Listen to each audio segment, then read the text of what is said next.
Welcome, welcome, welcome to the main streets of Gadgetzan! Yay! More gambling! Vegas Monkey, you might have a problem. No, I don't. I just like to bet on things that are shiny. Well, you know what is shiny? Brand new cards! Yay! So, what's your favorite group, Vegas Monkey? I like the grimy goons because they're grimy and they're goonish. They seem like the kind of people that would live in a jungle. You live in a jungle, right? Yes!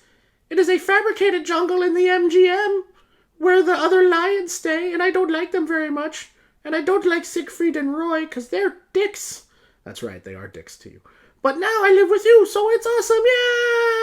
Yay! Vegas Monkey, if you have any commentary you'd like to give on these cards, please do so.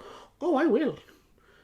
Vegas Monkey, would you say that you're a pessimist or an optimist? I would say that I'm an optimist, and I like to think positively. Me too. I feel very optimistic. That being said, when it comes to card games, I'm a bit of a negative person. I'm a bit of a pessimist. Why is that, Ryan? Well, because I feel like a lot of people, they see the best possible solutions that could come out of said cards, and they don't think about what is the average thing that will actually happen. What are the negative solutions? Oh, okay. Well, I think that you and I should talk about positives and negatives of the cards. And that way people will get a perspective on what's going on. Exactly. So that's sort of the point of this review. One, we're going to go over every single card. And two, we're going to talk about what is like the best case scenario for the card, and then what is sort of like the worst case scenarios for the cards. And that way you get a nice range and can kind of see what exactly are you thinking about.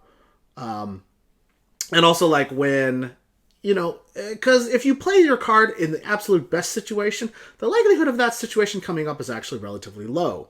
And so what you want to really think about is how are these cards going to fit into the average situation that I find myself in when I get this card, right? So there's a couple different situations that tend to happen. You either get it A, on curve, or B, you get it a couple of turns later, or C, you get it in the late game. And so each card is going to have these situations come up, and then we're going to see how they perform. All right? Yay! Vegas Monkey loves this! Good, Vegas Monkey. Okay. And also, no crazy hats. Only Vegas Monkey. No gimmicks this time. Here we go. First card up. Coon, the Forgotten King.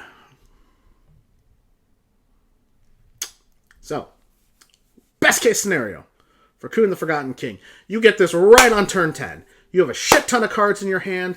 You play him, and then you refresh your mana crystals. You get a bunch of cards. You get a bunch of shit. Hopefully it's a bunch of Jade Golem stuff. And then you just wreck your opponent because you have a giant board. Right? Worst case scenario.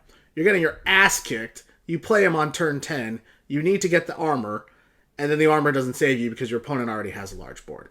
And so that's the thing. This card, while the 10 armor really helps, and getting a 7/7 helps, unless a 7/7 is truly threatening to your opponent's board, getting the 10 armor in a 7/7 doesn't actually help you that much if you're already really behind on board. So this card is not a comeback card in and of itself. What this card does is it allows you to have an enormous swing turn. An enormous tempo swing. And that's kind of what cards like this are meant to do, right? A card like N'Zoth, a card like Yogg-Saron, you know. And a card like this card right here, Coon, it's meant for turn 10, or Cthulhu, right? It's meant for turn 10 to come along and something fantastic happens. And the entire state of the board changes. Now, the nice part about this is, unlike Cthulhu, and unlike especially Yogg-Saron, this particular card's benefit is always going to be beneficial. Whereas Yogg-Saron will sometimes just fuck you over, and Cthulhu sometimes is just not going to accomplish what you want. Maybe it leaves a minion alive that if that minion died, you would have won, but now you lose because, you know, I don't know, their Deathwing doesn't die or something like that. You know, so Cthulhu is not always, it's beneficial, but it's not always going to give you the benefit that will win you the game. Whereas this card has the potential to win you the game. Now, what it does mean, though, is that you're going to have to manage your resources to be able to have enough cards to where when you do play this guy and you get that 0 mana 7/7, that you then are able to back it up with enough stuff to then swing the game and win the game on the next turn. So that's really what you're looking for. And so what you want to make sure you do is when you play a card like Kun the Forgotten King, you want to have a lot of card draw mechanisms in there as well. Or at least have stored up a lot of, say, Jade Idols or other things. Something to where you can play all these things on your board, have a nice big board, and smash your opponent. Hopefully you have a few taunt minions sprinkled in so you can protect your face and hopefully you don't die. But this is the thing. This card is still 10 mana. So no matter how hard you ramp and how hard you play, if you don't have cards to back it up, getting all your mana crystals back is really not that beneficial. That being said, still this card is very powerful, and I still think it's awesome, and I still think it will definitely see play in a lot of different decks and a lot of Druid decks. It's probably going to be an auto-include anyway. But like I said, at its best, it's really, really great. But at its worst, it doesn't do anything. It doesn't secure you the game. If it had Taunt, that's something. That might save your ass. But gaining 10 armor, while that's really good, that's powerful, don't get me wrong. A lot of times, if you need to gain the 10 armor, you're probably fucked anyway. And then playing a 10 mana 7/7 that gives you 10 armor doesn't actually save you. It delays you, but it doesn't save you. So you're going to need to have some cards that are coming up later to then be able to get the board back, swing back, and win the game. So, that's my take on Kun the Forgotten King. Coming up next, Mark of the Lotus. So, best case scenario, you have built a huge board, probably with a Violet Teacher, maybe with some Living Roots, maybe with some other just token generating cards. And you play Mark of the Lotus, and boom, you get another 1/1 from your Violet Teacher, and then everybody gets buffed, and then everybody's now going face, so you're making good trades, or you've got a huge tempo swing. Right? Combining this with Power of the Wild, maybe gives +2/+2 to everything on your board. Maybe you're getting more Violet Teacher things. It has a ton of benefits. It's really cool. Now, negatives. You top deck this, and you have no minions. Fuck. It's a dead card. And that's really what you want to think about. There's a reason why this only costs 1 mana. It requires you to have a board already. So if you don't already have a board, this card sucks. Giving +1/+1 to one minion doesn't really help you, right? You want this to spread across a large board. So if you're going to include a card like this, a card like Mark of the Lotus, you have to realize a lot of the times when you get it, you won't have a board yet. So what you really need to do is combine this with other cards that then create boards that spread out. And that's the point of this card. It fosters spreading out.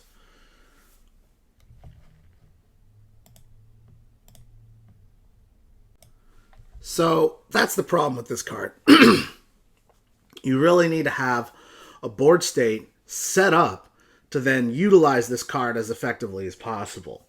If you don't already have it, I would say at least 2 to 3 minions on board, this card's pretty much useless. And so the crazy part is that the most prevalent form of Druid right now is the Malygos Yogg Druid. A lot of spells, Arcane Giants, right? A lot of early removal. Mark of the Lotus doesn't really fit in that deck. And so what you really want to be playing is a deck that is able to spread the board a lot and then get your buff across the board. I would say this would actually fit in a pseudo spell-based Jade Golem deck where you're playing a lot of the Jade Blossoms and you're basically like Bran with some sort of like combo with the Jade Behemoth. Things like that, where you're spreading a lot of Jade Golems across the board, and then you Mark of the Lotus all of them. And my problem with that, too, is that what have you really done? You've already got a bunch of Jade Golems out there, and then you buff them all up. Who cares? You're already way ahead. It doesn't matter.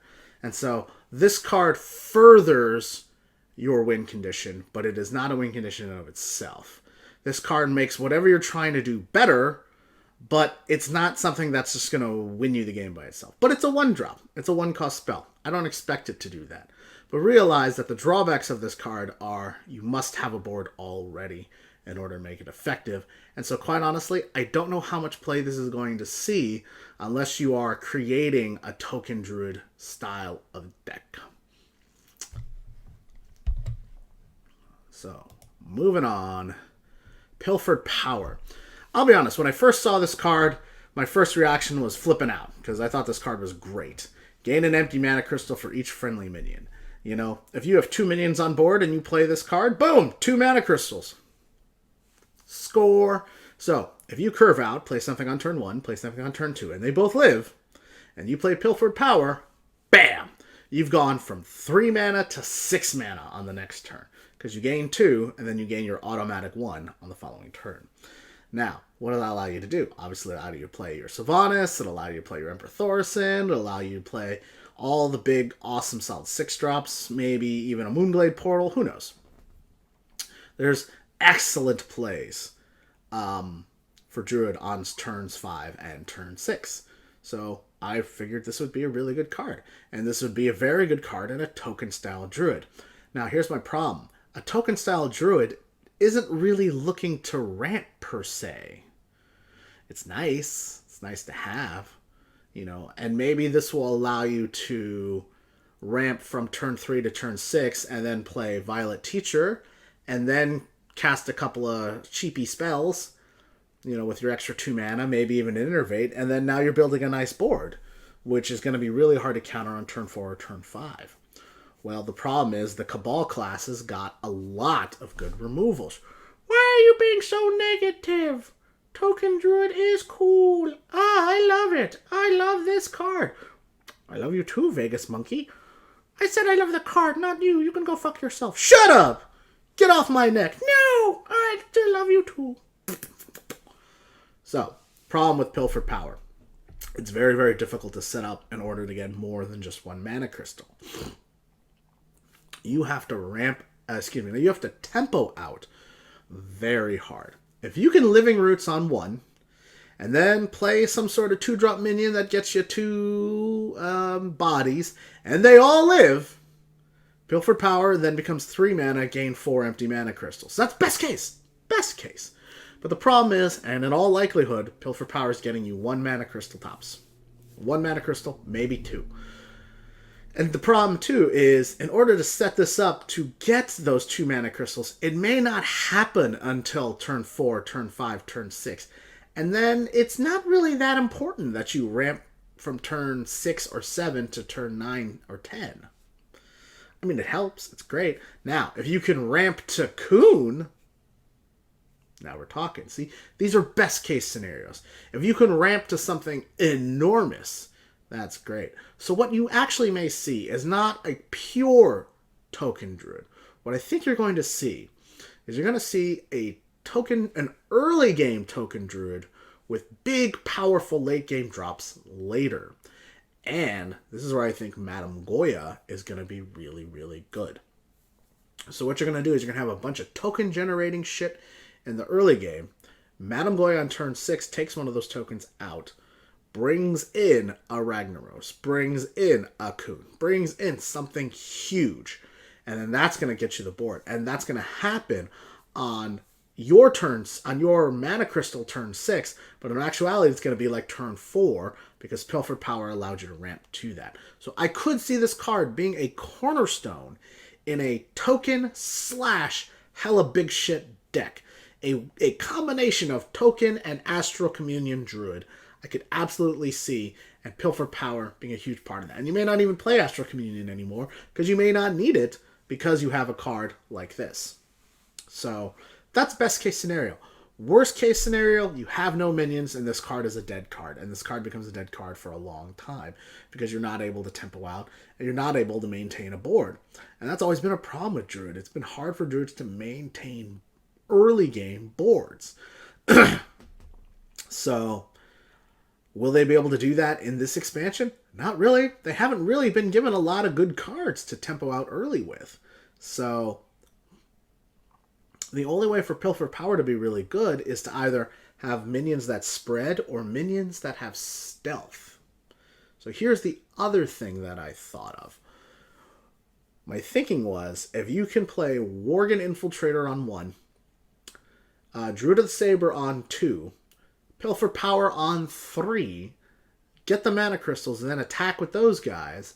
Now you've got a board. So I actually feel like instead of just spreading board and hoping your shit lives, if you have stealth minions early, I think that will actually be the way to sort of make Pilfered Power work better and work more consistently. So if you can kind of have a lot of early game stealth minions, preferably beasts, that then work with like Wild Walkers or work with like, Menagerie Ward, and maybe Pilfered Power works like that. So maybe a stealth Pilfered Power, really big, powerful Beast Druid might actually be a thing. I could see that. But again, these are best case scenarios. The problem with Pilfered Power, like I said, is it's very difficult to set up, and in all likelihood, won't see a lot of play. Moving on, Lunar Visions. 5 mana, draw 2 cards. Minions drawn cost 2 less. So, if you have a very minion heavy... So let's think. Best case scenario again, right? Best case scenario. You play Lunar Visions on 5. It brings out Ragnaros and it brings out Chromagus. And now you have 2 6-drops to play. Or it brings out Ragnaros and it brings out a 9-drop, Ysera. And then you play Ragnaros on 6 and you play Ysera on 7. These are your best case scenarios. They're pretty good. It's pretty strong, right? It's almost a reverse ramp. You know what I mean? Like you have to play this first, but then you get the ramp later on with these other cards. You know? Or this card pulls 2 2-drops, and then you just tempo out on 5. And so you don't lose any tempo because you're playing 2 2-drops. That's possible. That's not a bad play either. You know? So there's some good scenarios. Here's the problem. This is going to force you to play a very minion-heavy deck. And if you're playing a minion-heavy deck, what else are you doing with it, right? If you look at like the Jade Golem synergies, you have Jade Idol, you have Jade Behemoth. Okay, so that's a minion. That'd be kind of cool to get. And then you have Jade Blossom, right? So those are 2 spells. So this spell might draw those spells, and then what benefit did you really get outside of an Arcane Intellect? You know? Hopefully, what you're hoping is that this becomes a 1-mana card. But you figure if it's like, I don't know, let's say it's 2/3 for you to draw a minion, and you get 2 cracks at it, right? So the likelihood of you get a minion is pretty high. So you probably get 1 spell and 1 minion, right? That's average. So then this becomes an Arcane Intellect, and you get a cheaper minion. The problem is, though, Arcane Intellect you can play on 3. This you have to play on 5. A lot of times, playing it on 5 skips your turn. Now, if you play this in the really late game, it's fine. So that's where I think this card is actually going to shine, is not in the early game, but I feel like it's actually going to shine in the late game. I feel like when you get to 10 mana, you play this card, and now you're playing a 7-drop along with getting a card drop. You know, or now, you know, you can play this into Ancient of War. That's awesome, right? That's a fine turn 7. You get another card draw with it, you know. But I think in all likelihood, this card is actually probably not going to see a lot of play, and just simply because, in a weird way, it's very RNG based, because you need to draw something from your deck that's actually going to be playable with this card. And because it costs 5 mana, it's cutting off at least half of the mana crystals that you have access to. And so I think that's its real problem, is that what will happen is you'll end up just wasting a turn using this card. Granted, it'll make your next turn very powerful, but if decks are able to tempo out the way that they've been able to up until this point, skipping your turn 5 just might be too much. It might set you too far behind. So a card like Lunar Visions is going to require you to have a lot of early game cards to have a board to then play this, so you're able to skip your turn 5 and then to have a very powerful turn 6, turn 7, turn 8 after that. So that's ideal. So the problem is, if you have a lot of early game cards, Lunar Vision in all likelihood is going to draw those early game cards. And so yes, they're going to be very cheap, which is awesome, and maybe that will help you snowball again. But like I said, you're skipping turn 5. So it's kind of going against. In order to make this card effective, you have to play a strategy that makes your deck less effective. And hence, I feel like this card is actually not that good and probably will not see a lot of play. But don't sleep on it, because there are deck archetypes that I think will be created from this card. I like the moon. I know you do, Vegas Monkey. Don't have lunar visions, though. Piranha Launcher. So we're going to Hunter. 5 mana, 2/4 weapon. After your hero attacks, summon a 1/1 Piranha. I think people are sleeping on this card. Everybody looked at this and said it immediately sucks. 2 damage? Man, who cares? 5 mana? Man, who cares? So best case scenario. Best case scenario, you've already got a fairly nice board established. Piranha Launcher comes in and you smack your opponent in the face for 2, you get a 1/1. Your opponent does stuff, you smack him in the face again, you hero power. So on turn 6, you smack him in the face, then you hero power, and then you play a Houndmaster or a Rat Pack or something like that. Now you got 2 1/1s out there, you've got other things, you've got very sticky minions on the board. Next turn comes around, you smack them in the face again, you hero power again. So, the power of this card is allowing you to double up on your hero power. It's allowing you to get in 4 damage on turn 6, turn 7, turn 8, and turn 9. Right? And then it's also allowing you to get a 1/1 and a 1/1 and a 1/1 and a 1/1, which are beasts, which have beast synergy. So, once you pay the upfront cost of the 5 mana of this card, it becomes very effective every turn after that. And is really, really going to allow you to push a ton of damage in the mid-game. So, where people, I think, are sleeping on this card is they keep thinking that weapons clear minions, which they do for the most part, when they have high attack and low durability. A Death's Bite, for instance, right, was a 4 mana 4/2, and so you swung it twice, you cleared a 4-drop, and you cleared a 5-drop. It's a good card, right? It's meant to clear minions. Even a card like but then you take a look at a card like Arcanine Reaper, and you see how it's being used in pirate decks. It's not being used to clear minions. What they're doing is they're upgrading it, and they're buffing it, and they're turning it into a 7/3, and then they're swinging face 3 times for 7. That's where I think this card's potential actually will come about. This card is an additional hero power for the next 4 turns. That's where its power comes in. And it's creating 1/1s, which are really annoying, which have to be cleared by your opponent, and he's wasting resources clearing 1/1s where you're hitting him in the face. If you use this card to clear minions, I don't think it's very good.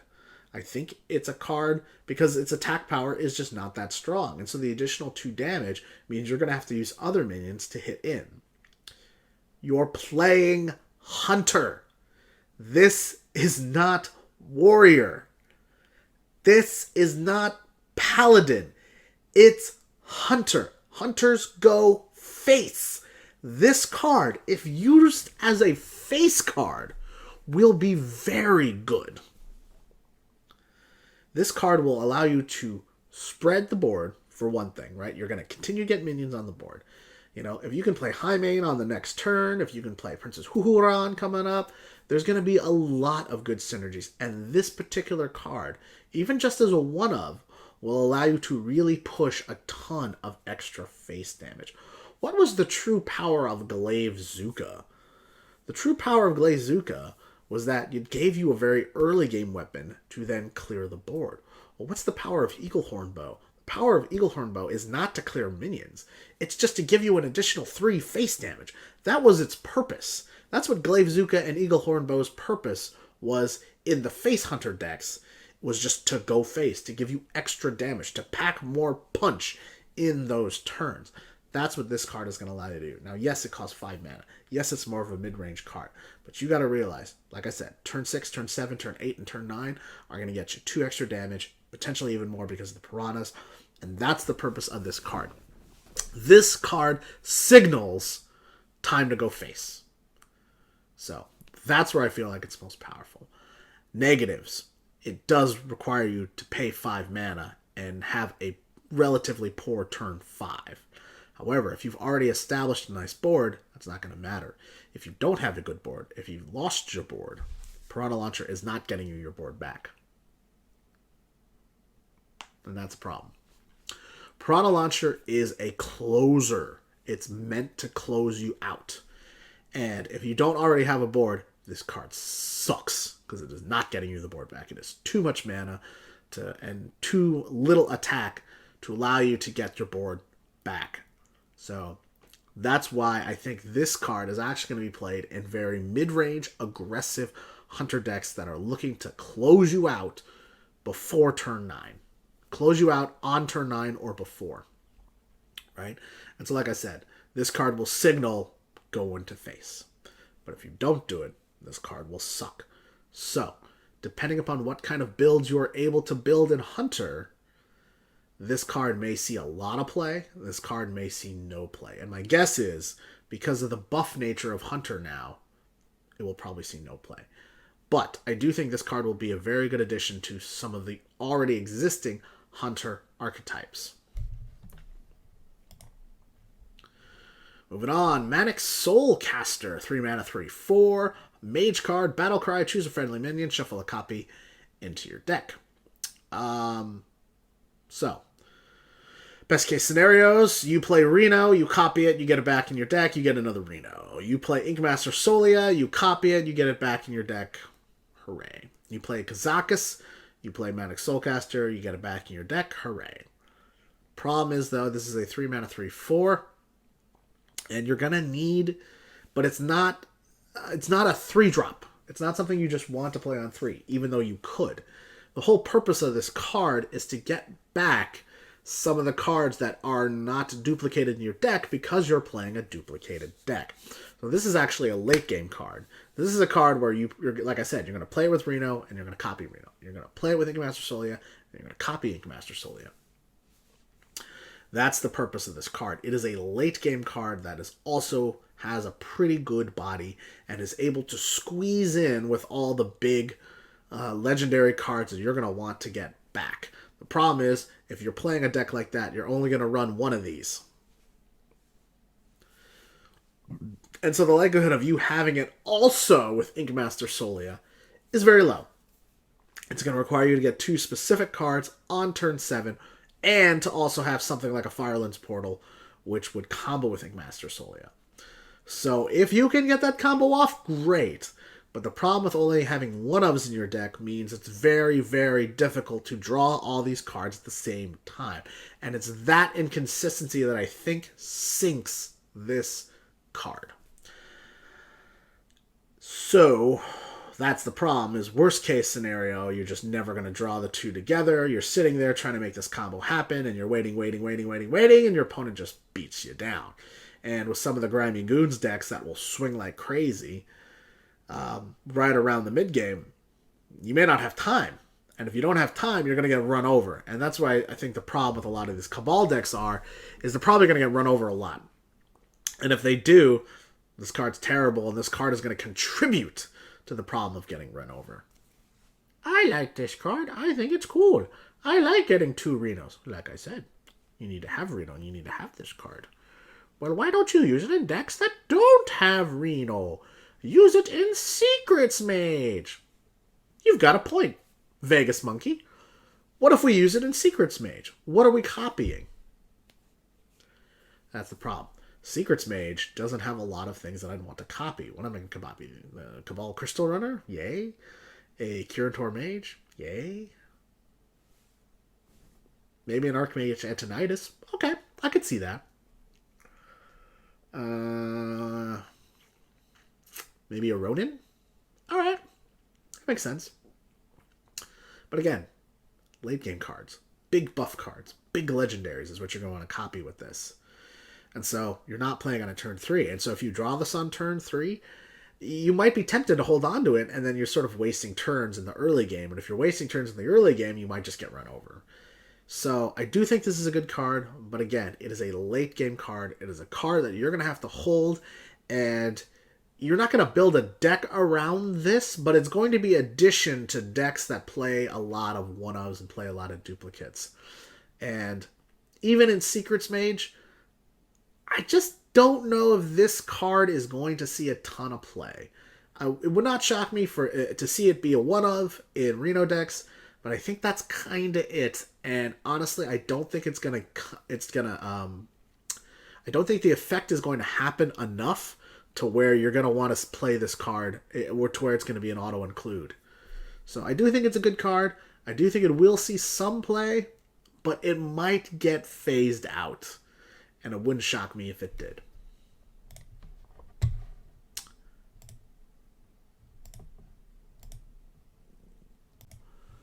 Alright, Wind Up Burglebot, 6 mana, 5/5 mech. Whenever this attacks a minion and survives, draw a card.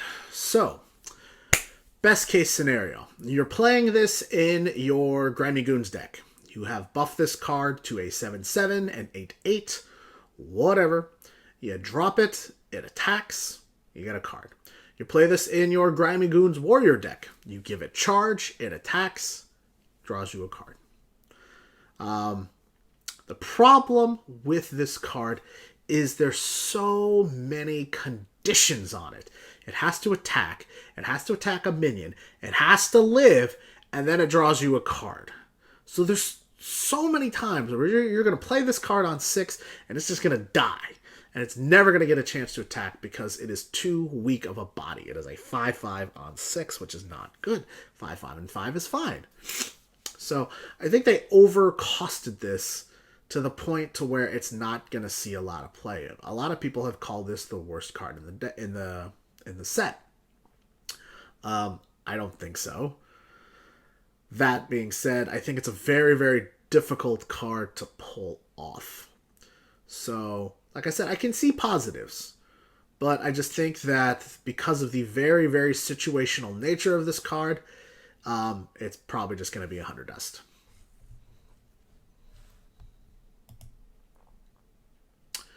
Kooky Chemist, 4 mana, 4/4. Swap the attack and health of a minion. Battle Cry.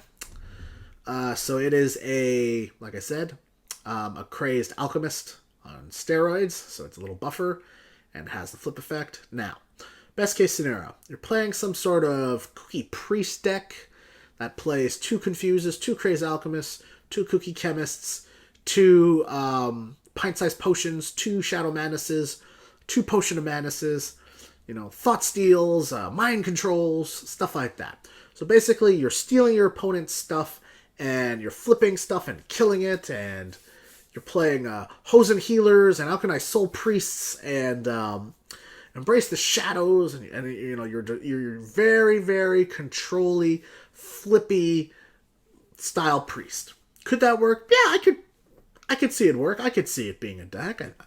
I think it'd be a really fun deck to play. It'd be a super trolly meme deck for sure. People would be uber frustrated playing against this card. That being said, for the most part, it's going to be a 4 mana 4/4 with an effect that doesn't help you that often. I don't think this effect is going to help you enough to justify a card slot, much less 2 in most decks. And that's really the issue. You have to build a deck around the idea of swapping the attack and health of a minion, right? And so you're going to have to include all these cards that honestly are not really that good, even in combination with each other. So I actually think the likelihood of this seeing significant play is pretty low. That being said, I could see it being a one-of in Reno Priests, maybe even Reno Warlocks or Reno Mages, just because being able to swap the attack and health of a minion and then being able to remove it later is a powerful effect. So, in all likelihood, not seeing a lot of play. Just because it's very hard to squeeze this effect in with other things. Crazed Alchemist was a 2-drop, so you could play it on 2 and you could clean stuff up and you could squeeze it in with other things, right? On turn 6, if you wanted to go Crazed Alchemist, flip the health and attack of something and then fireball it, you could do that. If you wanted on turn 4 to flip something around and frostbolt it, you could do it. On turn 4, all you're getting is this guy and a flip. So you already kind of have to have a board to take advantage of that. It'll be a very good arena card, but just not that good and constructed. All right, Mistress of Mixtures. 1 mana, 2/2. Death Rattle. Restore 4 health to both players. So, best case scenario. You're playing this in some version of a control deck. Probably control Rogue, just because they need healing the most. Maybe control Warrior. Maybe control Druid. Maybe the, like I said, the Highlander decks and the Cabal. There's a lot of uses. You know, we already have this effect on the refreshment vendor, so I think Warlock will actually utilize this effect the most. So in the early game, it's a 1 mana 2/2, which will help you fight for the board a little bit. It trades into 3/2s, so that's good. It might be able to get buffed later, which will help you trade even more. And then, like I said, it restores 4 health to both players, so it's an even sum effect on paper, but then when you think about it, in the early game, if it dies, it heals both players, but it doesn't really matter because neither player has really taken a significant amount of damage. In the late game, this might save your ass. And that's where I think the power of this card comes in, is that if you play it in the late game and then kill it and you get that 4 health back, that would be really great. If you play this with Embrace the Shadows, it gives you an additional 4 attack. If you combine this with Refreshment Vendor, it gives you, if you 2 of these and 2 refreshment vendors, that's 16 healing on you. Yes, it's 16 healing on your opponent too, but if you're a control deck, your opponent's health doesn't really matter until you're ready to make the big swing to come back and crush them. That's really the point. The point of a control deck is to control the board and control their minions, and then eventually get your big minions out to then kill them in 1 or 2 turns once you get your big stuff out. And also to never allow them to have something. And so this might keep you alive. And that's really the point of this card. The point of this card is to either fight for the early game or keep you alive in the late game. So what is so neat about this card is it has applications at all stages of the game. Early game, it fights for the board. Mid game, it'll give you that a little bit of additional healing if you need it. It might help you clear off a minion that you would not have been able to do if you didn't have it. It's 1 mana, so you can squeeze it into other things. In the late game, it's going to give you that 4 healing that might keep you alive long enough to then swing the game back and destroy your opponent. So I think this is actually a very good card. I think it will see a lot of play, especially in control decks. Yeah. Moving on, Finja, the Flying Star, 5 mana, 2/4 stealth. Whenever this attacks and kills a minion, summon 2 Murlocs from your deck. Best case scenario. You are able to play this on turn 5 in a Murloc-oriented deck. It kills something on your opponent's side. It brings out a War Leader. It brings out a Bluegill Warrior. And then boom, boom. Now you've got extra attack. I can see this being played in Murloc Warlock, where you play the Sea Devil Stinger on turn 4. You take 5 damage. You play Finja. Finja kills something, you get out more Murlocs, everything snowballs, and everything attacks and goes face. There's a lot of application to this card. However, it is a 5 mana 2/4. So you kind of need to have a board already to then be able to play this card, to then be able to trade in and attack. So if Murlocs are able to tempo out well, which they have been able, you can see it. There's cards there that are able to tempo out. Then you can play Finja, and then you can get a major tempo turn on turn 6. That's your best case scenario. But it's 5 mana. That's expensive. If you get your board cleared even a little bit, yes, this card may help you to refill your board somewhat, but because they're random, you're going to have to fill your deck with very efficient, effective Murlocs. You may not have enough. You may not have the right kinds. What would be neat is I could see this in Murloc Paladin, trades in, gets you a Murloc Knight, and then you hero power immediately, play some other stuff, you can refill your board again. So that's really sort of the purpose, is this card is meant to sort of refill your board and just get some Murlocs out on the board again, and then maybe a Murloc Knight, or like I said, more stuff. But my personal opinion is the expense to stat ratio is a little too wide. 5 mana, you are expecting to get approximately a 5/5. This is worth about 3 mana in terms of stats. It's a 2/4. It has to kill something. So you may need to use this card in combo with something else, like a lightning bolt, or a fireball, or a consecration, or whatever. You need to have something else to help this card kill a card, because the likelihood of your opponent just having some sort of 2 health minion that this guy can trade into is pretty low. And he's only a 1/of. If he was a 2/of, he'd be excellent. But you may not even draw this card. I think in a lot of your games, you may not draw this card. And even if you do draw it on curve, it's not really that good. If you draw it in the late game, it's too slow because it can't attack yet. So then you're going to play it and it's going to sit out there. But in the late game, the likelihood of you killing something, like I said, with a 2-attack minion is very low. So unless you can combo this with a Murloc War Leader or, some other card, what is the Oracle guy, the Grimscale Oracle? Something to buff this dude's attack, it's not going to be that good. Now, best case scenario, like I said, you're playing this in a grimy Murloc deck, and you've buffed this dude to a 3/5, a 4/6, something like that. Now it's powerful. So if you can somehow get his health and his attack up, if you can slap a Blessing of Kings on this motherfucker, now we're talking. So that's where I think this card will actually thrive, is in a Murloc buff Pants Paladin.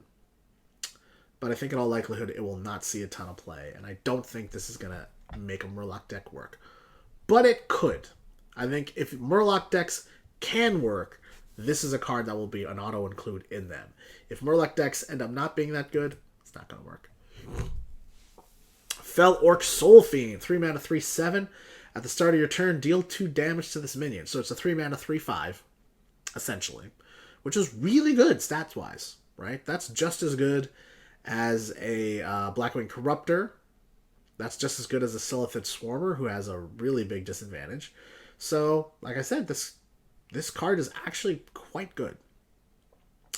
At the start of your turn, deal 2 damage to this minion is a fairly big drawback, though, because if you use it in a deck like Priest, you're going to have to keep rehealing it. It's gonna be traded into and probably die pretty quickly. And I think it's only gonna get off like 1 attack at the most. Because like I said, if it lives for 2 turns, it's gonna be a 3 mana 3/3, and the likelihood of you taking 3 damage in that time is very high. So I don't think this card is actually that good. When it first came out, it got a lot of hype for being incredibly overstated, but it's eventually going to kill itself, and I think you're gonna invest too much mana into trying to keep a frickin' 3/5 alive. But I do think it is a card that, if played in a very aggressive deck, will actually be really good. So, in a deck that is just trying to sort of control the early game a little bit and is going to tempo out, this is a very good tempo play. And this is the 3/5 for everybody, not just for Dragon decks that had the Blackwing Corruptor. Blackwing Corruptor is Blackwing Technician. Blackwing Technician is a powerful card. It is really, really good on 3, and it's pretty darn good later on. And that's the problem with this guy. The later the turns get, the worse he gets, and the more likely he is to get traded into, the more likely he is to die and just become a nothing card that has no impact. So unless this card curves out, it's not that good. Patches the Pirate. 1 mana, 1/1 with charge. After you play a pirate, summon this minion from your deck. Okay, best case scenario, you play this on turn 1 with some sort of other pirate. Turn 2, you gang it up. Turn 3, you play the South Sea Captain, and then you get 3 2/2s, and now we're going face again. So, in any sort of very aggressive pirate deck, this card is awesome. It's just a 1/1 for 1 that will come from your deck, so you never want to keep it in your mulligan. So, downsides to this card is if you draw it, it's a bit of a dead draw. But that's kind of it. In pretty much every other scenario where you have pirates, this is a good card. Now, you're going to have to play it in a very heavy pirate-oriented deck, But that shouldn't be a problem for pirate or rogue, or for rogue or warrior. So I actually don't see a lot of downside to this card. You know, it's a situational card, right? It's going to require you to have a pirate-oriented deck, but if you do, it's a great addition to those decks. Who wouldn't want a 1/1 that charges for 1 for free? I mean, you know, I think this is actually one of those cards where people are like, oh, it's busted, it's busted. I think it really is busted. But it's 1-drop busted. It's just a really, really good 1-drop that's going to allow you to get tempo early. And if you can buff it and you can synergize it with other things, it's going to be really good. I think this is actually going to be very good in Pirate Rogue. 1, from the gang up synergy, but 2, because it combos well with Shady Dealer. And if you can summon 2 pirates on turn 1, the likelihood of one of them living to the Shady Dealer turn is very high. Especially if you can play a 2-drop pirate behind it. I've made some Pirate Rogue decks that are almost viable. And this might be the key to actually making them viable. So, Big Time Racketeer, 6 mana 1/1, Battle Cry, summon a 6/6 Ogre. So it's been confirmed that the Ogre does not have the Ogre thing where 50% of the time it doesn't hit. Because like I said, that would have made this card crappy. So, best case scenario, you have Brand Bronzebeard, you play this card, you get 2 6/6s. Really awesome. You have played this card in a Grimy Goons deck. You've buffed them up to a 4/4, a 5/5, a 6/6, and then you play this and you're getting 2 6/6s. You're playing this in a Druid deck, and you're getting the tokens, and you mark on the Lotus everything, you get a 2/2 and a 7/7. I think this card is actually more effective than it seems. The problem is it is a 6-drop. And also, it is a nerf to anything that summons 6-drops. Moonglade Portals, the Lotus Illusionist, which we'll see later on, things like that. I actually think this card is pretty good. Problem is, though, is getting a 1/1 and a 6/6 on turn 6 is probably not strong enough given all the crazy buff cards and all the big removal that's out there.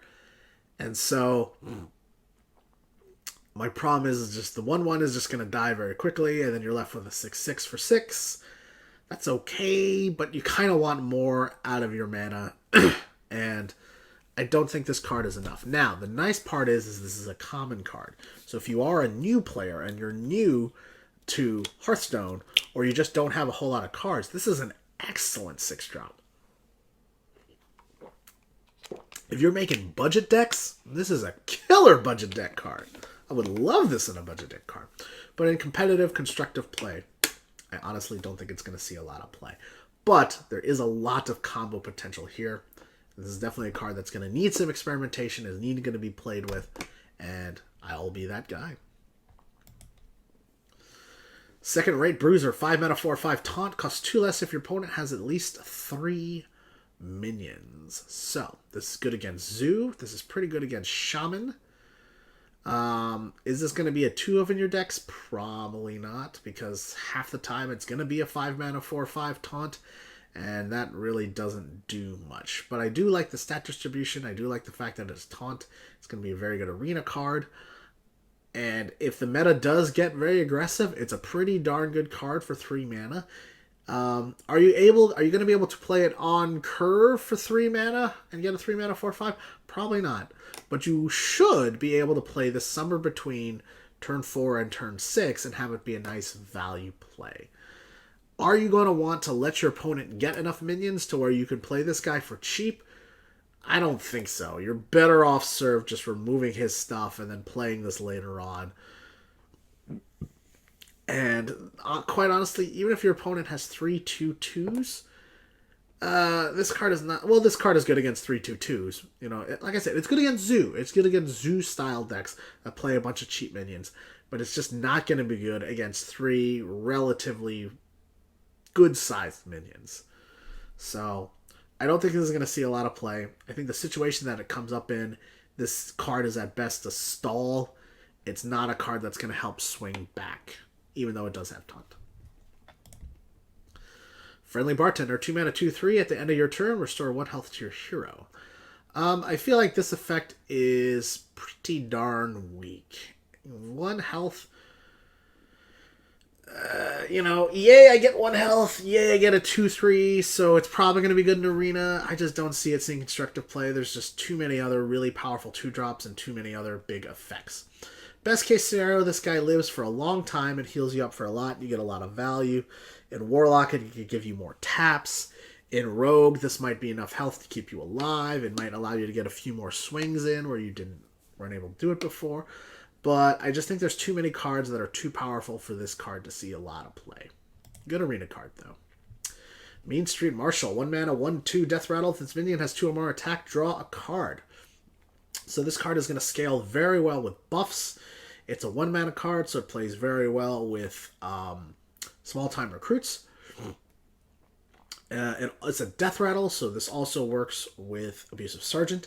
It also works with Direwolf Alpha. I think this is a really good card. The problem is it is a very shitty top deck if you don't have any buffs. And in the late game, it cycles itself. So that's pretty good. Negative scenarios are if you aren't able to buff this or if you're running out of cards and it's a top deck. And then it's solo impact. It doesn't do anything. But for the most part, I think this will be a good card. And I think most situations you're going to be able to buff this and you're going to be able to cycle it. And like I said, it's a 1 mana card. So it's not really meant to have a huge impact. It's just meant to sort of further your game plan. And I think this will be a 2 of and a lot of Paladin decks. Getaway Kodo, 1 mana. Secret, when a friendly minion dies, return it to your hand. Best case scenario, you play this on turn 9 with Tyrion or with Ragnaros or with the GSP, the Grime Street Protector, on turn 8. So it's essentially increasing the mana cost of your really strong minions by 1, but it's allowing you to get them back again. So this works really well with big taunt minions, the Grime Street Protector and Tyrion. Or even, what's his name? Burn Bristle. The Paladin legendary, the 3 mana 2/2 with Taunt and Divine Shield. This is a good card for that too. So basically you want to think of taunt minions that you have that you can play the Getaway Kodo with. The problem is, the worst case scenario is they kill one of your stupid little 1/1 things and then you get that back. So it's any friendly minion. So you have to be very selective as to when you play this. Some people have said that this is going to create a new Mysterious Challenger Secrets deck archetype. No, it won't. Because if you combine this with Noble Sacrifice, you're just going to get the Noble Sacrifice guy back. So if you are playing a secret Mysterious Challenger with Getaway Kodo, you don't want to put Noble Sacrifice in your deck. What you want to do is play this in combination with Redemption. So what I actually think is going to happen is you're going to see a very sticky Redemption Getaway Kodo based secret Paladin, where they're playing a lot of Death Rattles. They're going to combine it with N'Zoth. You know, the Mean Street Marshal is good in that too. They're going to play big buff taunt minions. They're going to play all the fucking spread buff things. And then what's going to end up happening is you're going to play this with Mysterious Challenger. They're going to kill the Mysterious Challenger and you get that back. And that's really where the deck's power is, where Getaway Kodo's power is playing it in the mid to late game and forcing your opponent to kill something that you're then going to play again. And then if you play this with the Grime Street Protector or you play this with Tyrion, you get that card back, and then it revives itself. So now I have a 6/1 Tyrion and a Tyrion in my hand. So I'm getting 3 Tyrions if I can pull off that mega combo. So that's where I think the power comes from, and that's where I think it's going to see play. In a Mysterious Challenger, secrets-oriented, try to get all my stuff to come back over and over and over again, Death Rattle-oriented, N'Zoth kind of deck. But again, it's very difficult to set that up, and a lot of times Getaway Kodo is just going to get you a 1/1 back. So that's really what you want to look out for. Wicker Flame Burn Bristle. This is the guy I was talking about. 3 mana, 2/2, Divine Shield, Taunt. Damage dealt by this minion also heals your hero. So, if we play this on curve, it's a nice defensive card, which probably is going to heal you for nothing because you probably haven't taken any damage yet. If we play this in the late game, it's a relatively weak body, but it does have Divine Shield and it does have Taunt, and it synergizes well with Getaway Kodo. If it's been buffed a couple of times, and maybe it's a 3 mana 4/4, with Divine Shield and Taunt. All right, maybe this is the healing that you need to keep yourself alive and survive to the late game. So there's almost no situation where this is bad. It's not the best top deck, but it's not the worst. You know, if you're in the late game and you're kind of losing, you're falling behind, this might absorb 2 relatively large size attacks and heal you for 4. That's not bad at all. If you get it on curve, it's a nice minion to help fight for the board, or maybe allow your other minions to go face a little bit. You know, maybe it's just enough protection. It's a very, very annoying card. And quite honestly, I see it fitting into every fucking Paladin deck. It's a Noyotron on crack.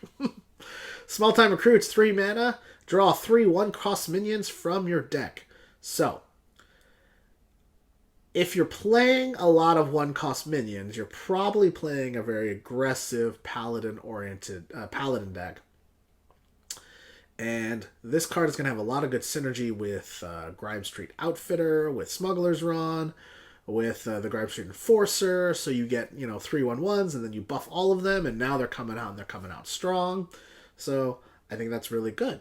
The problem is in the late game, if you've lost the board, getting 3/1/1s is not going to re-secure you the board. So this is if this is a top deck for you, it's probably not that good, and you probably lost the game already.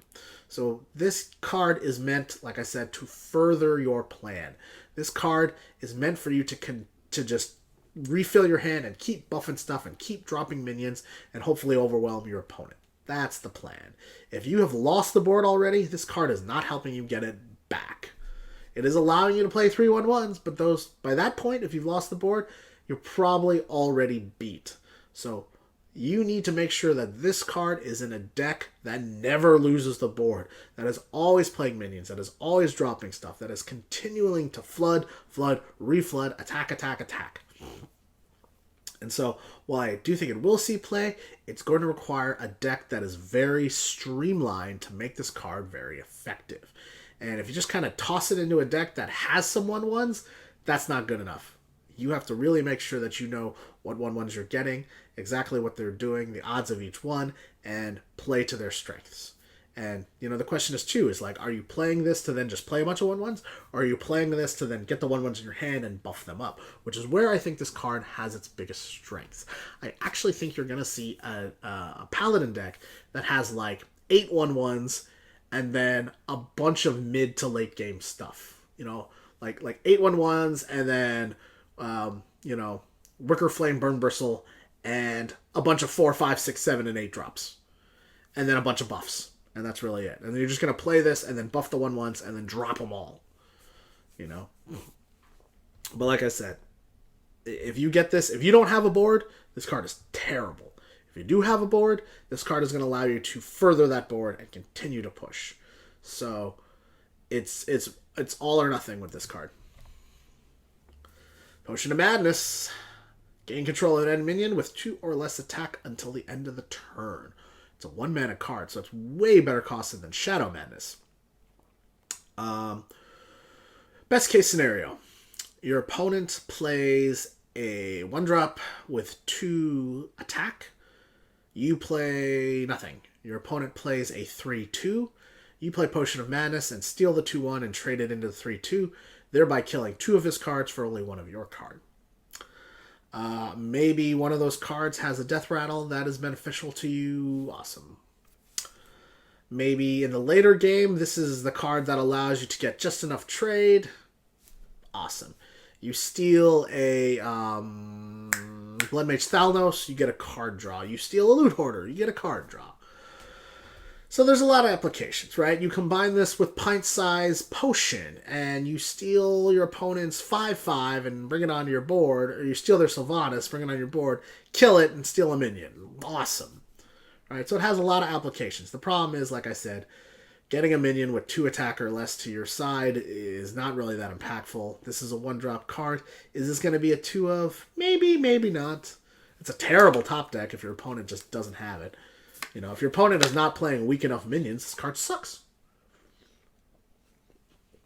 And honestly, with the way the power of especially the Grimy Goons decks are going, this card may not have enough impact to actually see a lot of play. And with the power of Dragon Priest and the power of a lot of the other Priest cards, this just may not be impactful enough to see a lot of play. Draconid Operative, 5 mana, 5/6 battle cry. If you're holding a dragon, discover a card in your opponent's deck.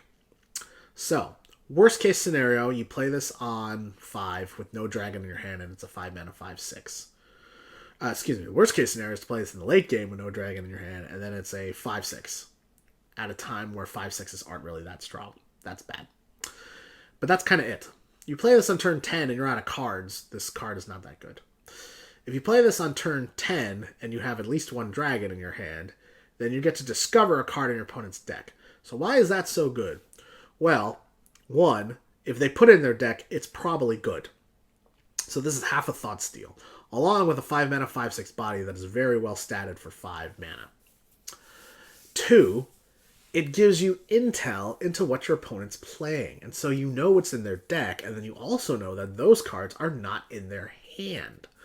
So, if you're playing a warrior and you see an execute come up, even if you don't pick it, it means that you know that there's at least one execute in their deck, which means the likelihood of them having execute in their hand is now cut in half. If you play this against a warrior and you see their brawl, now you know you can spread on the board because one of their brawls is in their deck and not in their hand. That's where the power of this card comes in, is giving you information to then utilize against your opponent, to then tailor your game plan, because you know that these 3 specific cards are not in their hand. You're playing a mage and you see a Flame Strike.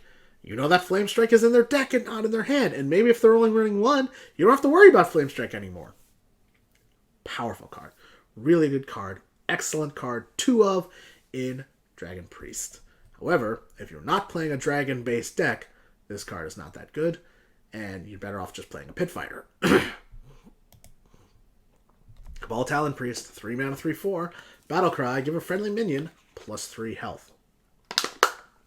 So, best case scenario, you play a Mana Geode on 2, you play Cabal Talon Priest on 3, you make your 2/3 a 2/6, and it spawns a shit ton of crystals, and you overwhelm your opponent. Thank you, Cabal Talon Priest. Worst case scenario, you have no minions, and then this is a 3 mana, 3/4. So not that bad, but not that good in the late game. Fairly shitty top deck if you have no creatures. However, if you have any creature that's stuck on the board, this is a 3 mana, 3/7. Much better than the Fellark Soul Fiend. I think this will see a lot of play, especially in sort of tempo-oriented priests. This will probably fit into Dragon Priest and just allow you to buff your Wormrest agents up, because those things survive quite a bit. They usually survive to the next turn. And so this is a really powerful effect. It's a battle cry, and that's really good. And so I think this is a very good card. Like I said, it's just bad if the battle cry doesn't go off. But the likelihood of the battle cry not going off in Priest is higher than it is in other classes, because Priests have trouble getting on board. Once they get on board, it's easy for them to keep the board, but they just need to get on board. Don't worry, Priests have good early game cards now. Not necessarily, and we'll talk about it when we get to Mana Geode. Bite-sized Potion. 1 mana, give all enemy minions -3 attack this turn. So, this is a crappy top deck if you don't have a board. This card is not saving you if you don't have a board. You need to have some sort of board for this card to work, or cards that synergize with this card. So what cards synergize with this card? Shadow Madness, Potion of Madness, Cabal, Shadow Priest? Cabal, fuck, I forgot the name. Anyway, the 6 mana 4/5 that steals a minion that has 2 or less attack. Cabal Shadow Priest? I don't know. That.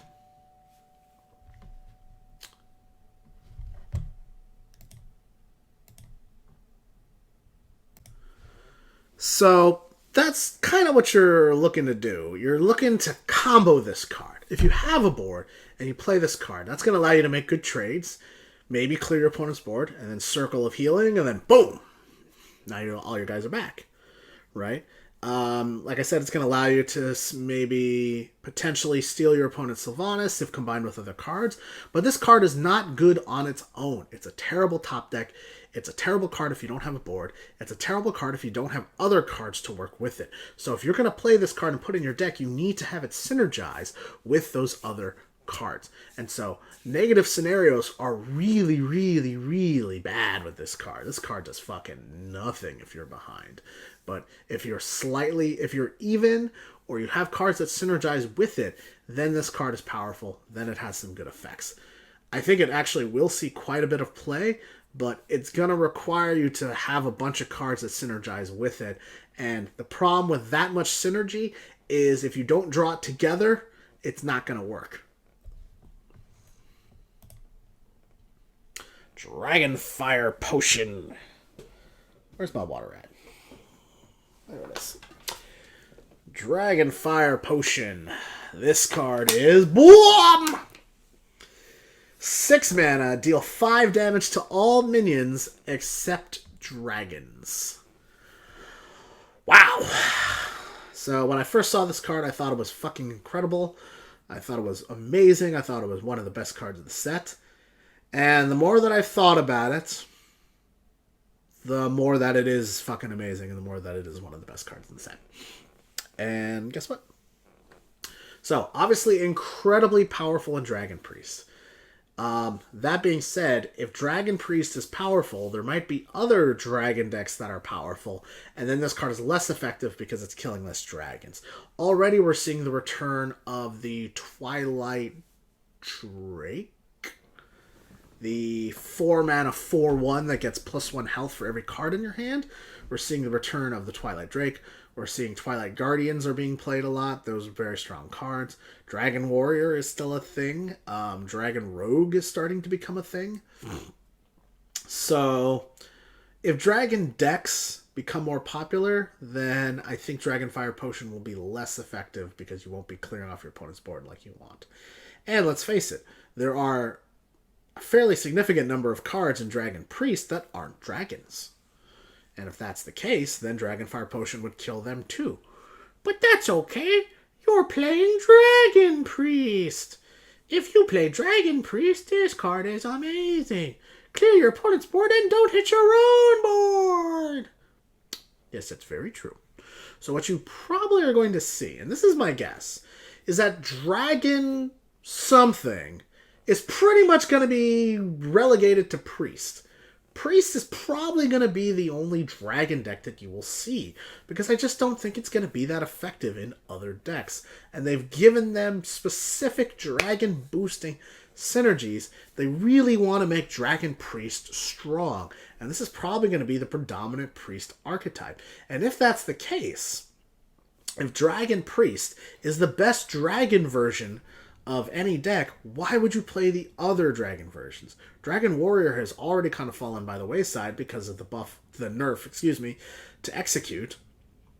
And, I don't think the other dragon decks are going to be strong enough relative to Dragon Priest to where you'd want to play them over Dragon Priest. And so I think this card is going to be really, really excellent and will actually get stronger over time because Dragon Priest will just be the predominant dragon deck. Now, if Dragon Priest in and of itself is still not good, despite all the support and all the cards it's got, then this card is just not going to see a lot of play. However, this card is still pretty good in Control Priest, because it'll just allow you to wipe everybody's board and it's no big deal. Now, is this card as good as Light Bomb? No. Light Bomb allowed you to kill 8/8s. This card will not allow you to kill 8/8s. But it will destroy mid-range boards. So if you already kind of have a board, and then you trade, and you play Dragonfire Potion, it's a really good card. And so I do think it's a very good card. I do think it's a strong card. I do think it will see a lot of play. It's just not as strong as it seemed in the beginning. There are going to be a lot of scenarios where this card is just not going to quite do enough and is not going to save you, and because it does affect your own board. And so there will definitely be times where this card just wipes your board too, and now your opponent gets to restock his board with initiative. Counterfeit Coin, 0 mana, gain 1 mana crystal this turn only. It's a rogue card, and obviously Miracle Rogue is still going to be a thing, so you include this in your deck, you get a free card draw, you get a free mana, hooray. That allows you to ramp a little bit more coins in Rogue, always a good thing. Auctioneer Rogue is probably going to be good. Negatives for this card. Am I going to play this in my Jade Golem Rogue? Maybe if there's Arcane Giants in there too, but probably not. This card is only good in a Gadgetzan Auctioneer related deck. Yes, awesome, I get an extra mana, but I'm using a card and I'm using a card slot. It's half an Innervate. So there's going to be plenty of times where you top deck this card and you're just like, what the fuck? Same thing with Innervate. You top deck that card and you're like, who cares? I can't use it. Doesn't matter, I already have enough mana.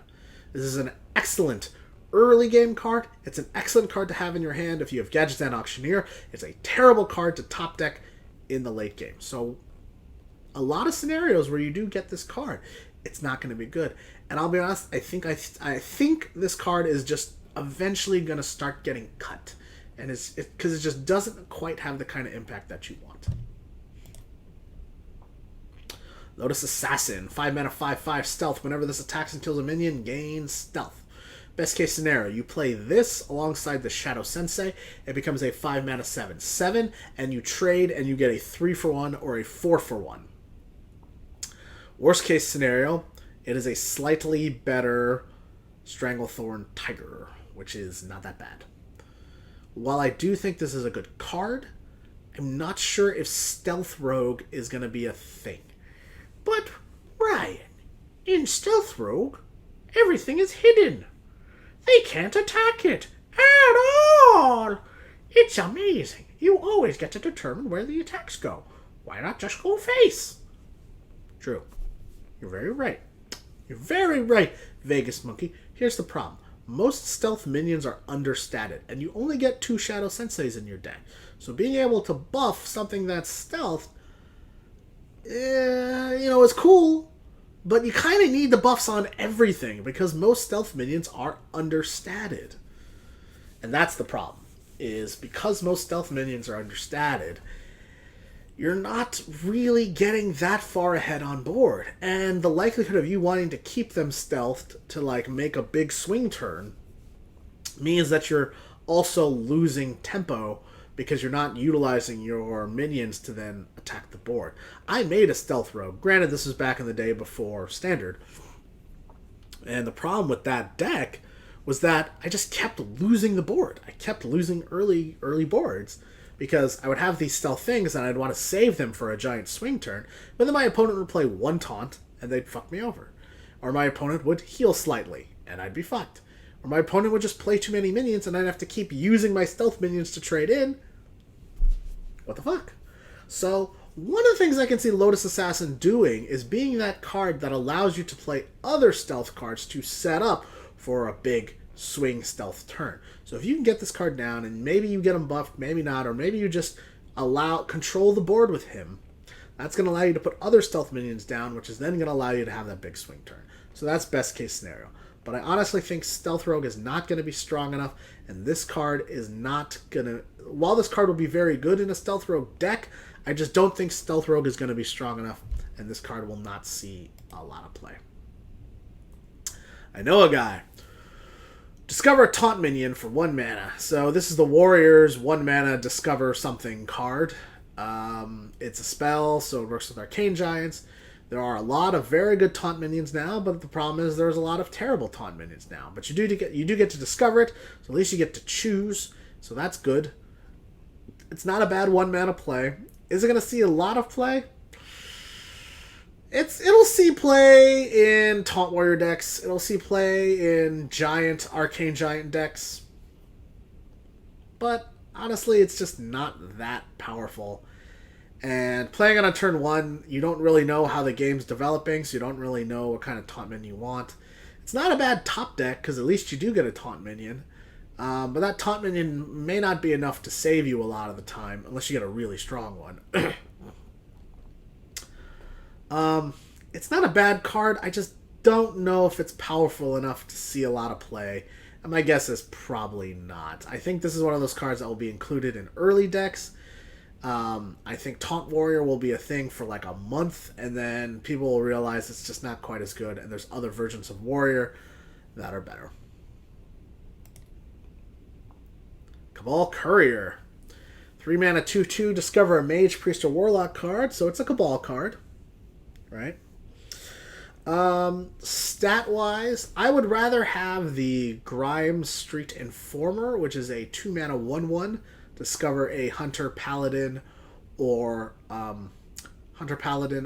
Warrior card, then have this card.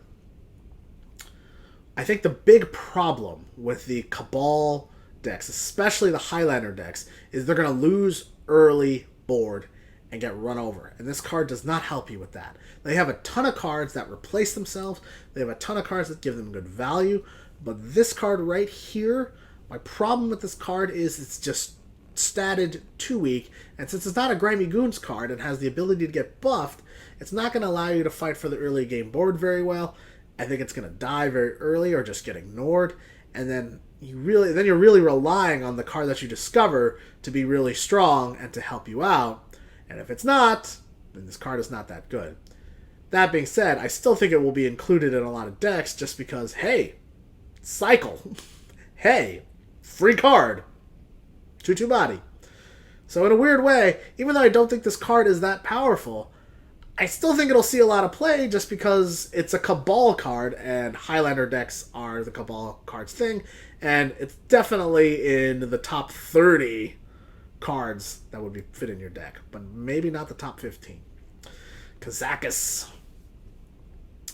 4 mana 3/3, Battlecry. If your deck has no duplicates, create a custom spell. Hopefully by now you all know how Kazakus works. It's a Cabal card.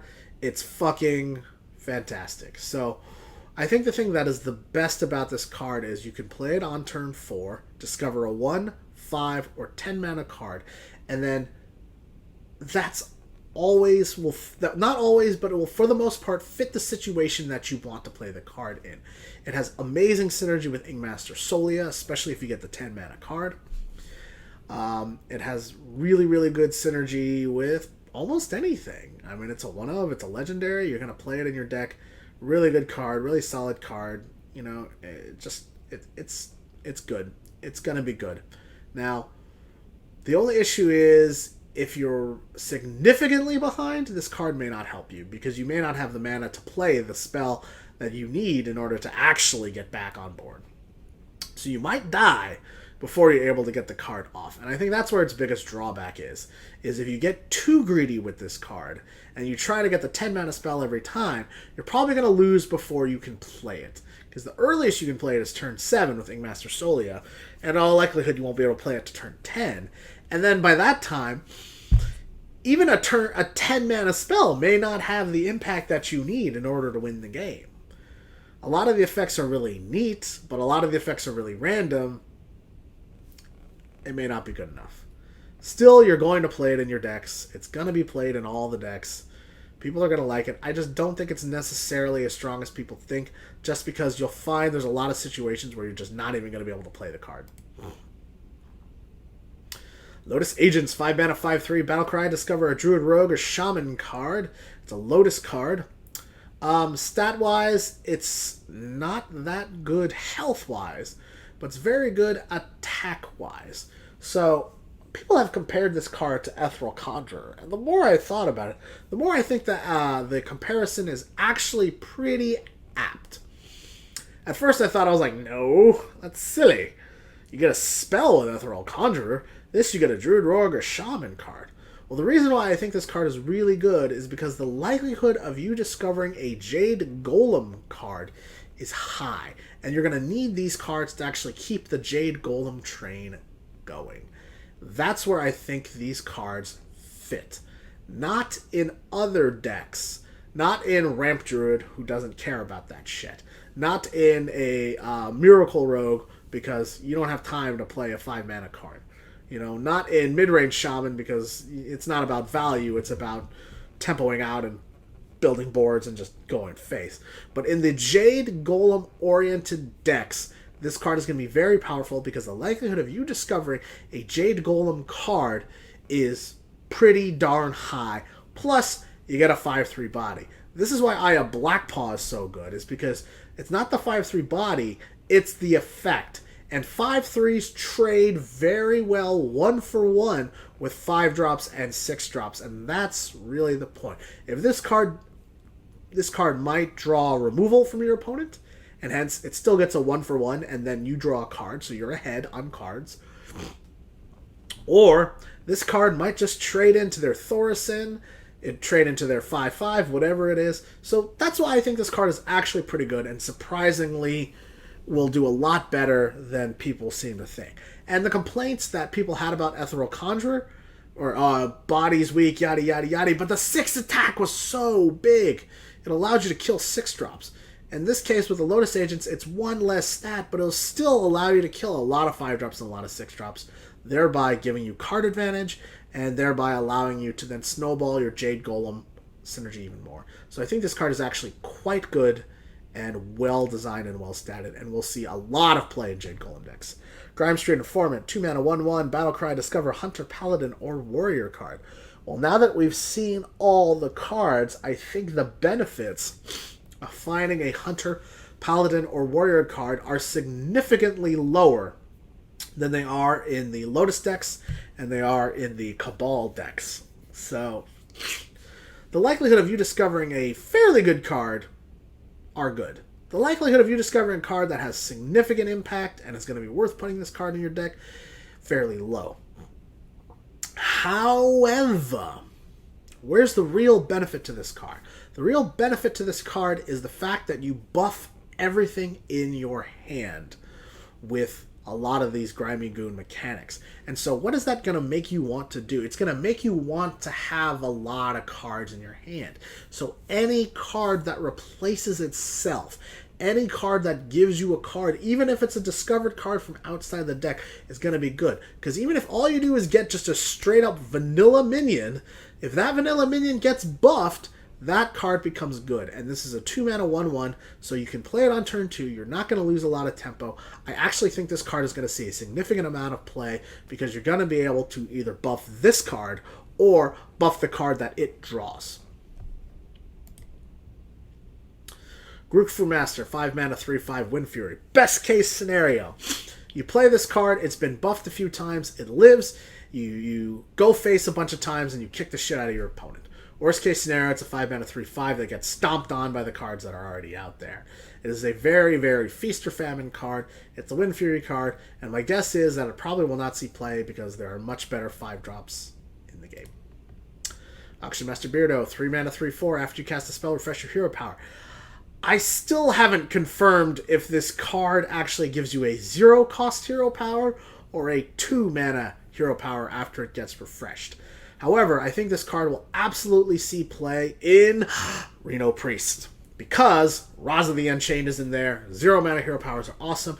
You can continue to chain spells and chain hero powers, and this card is going to be really powerful in that sense. However, I do not see it seeing play in any other deck that does not have a 0-cost hero power. Shaku the Collector, 3 mana 2/3 stealth. Whenever this attacks, then add a random card to your hand from your opponent's class.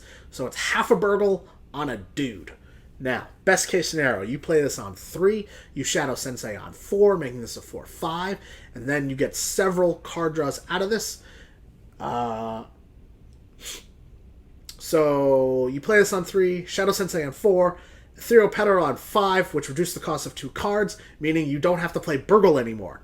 Which means you don't have to suffer a tempo loss, which means a tempo-oriented, steal your stuff, Burgle Rogue can be a thing with this card.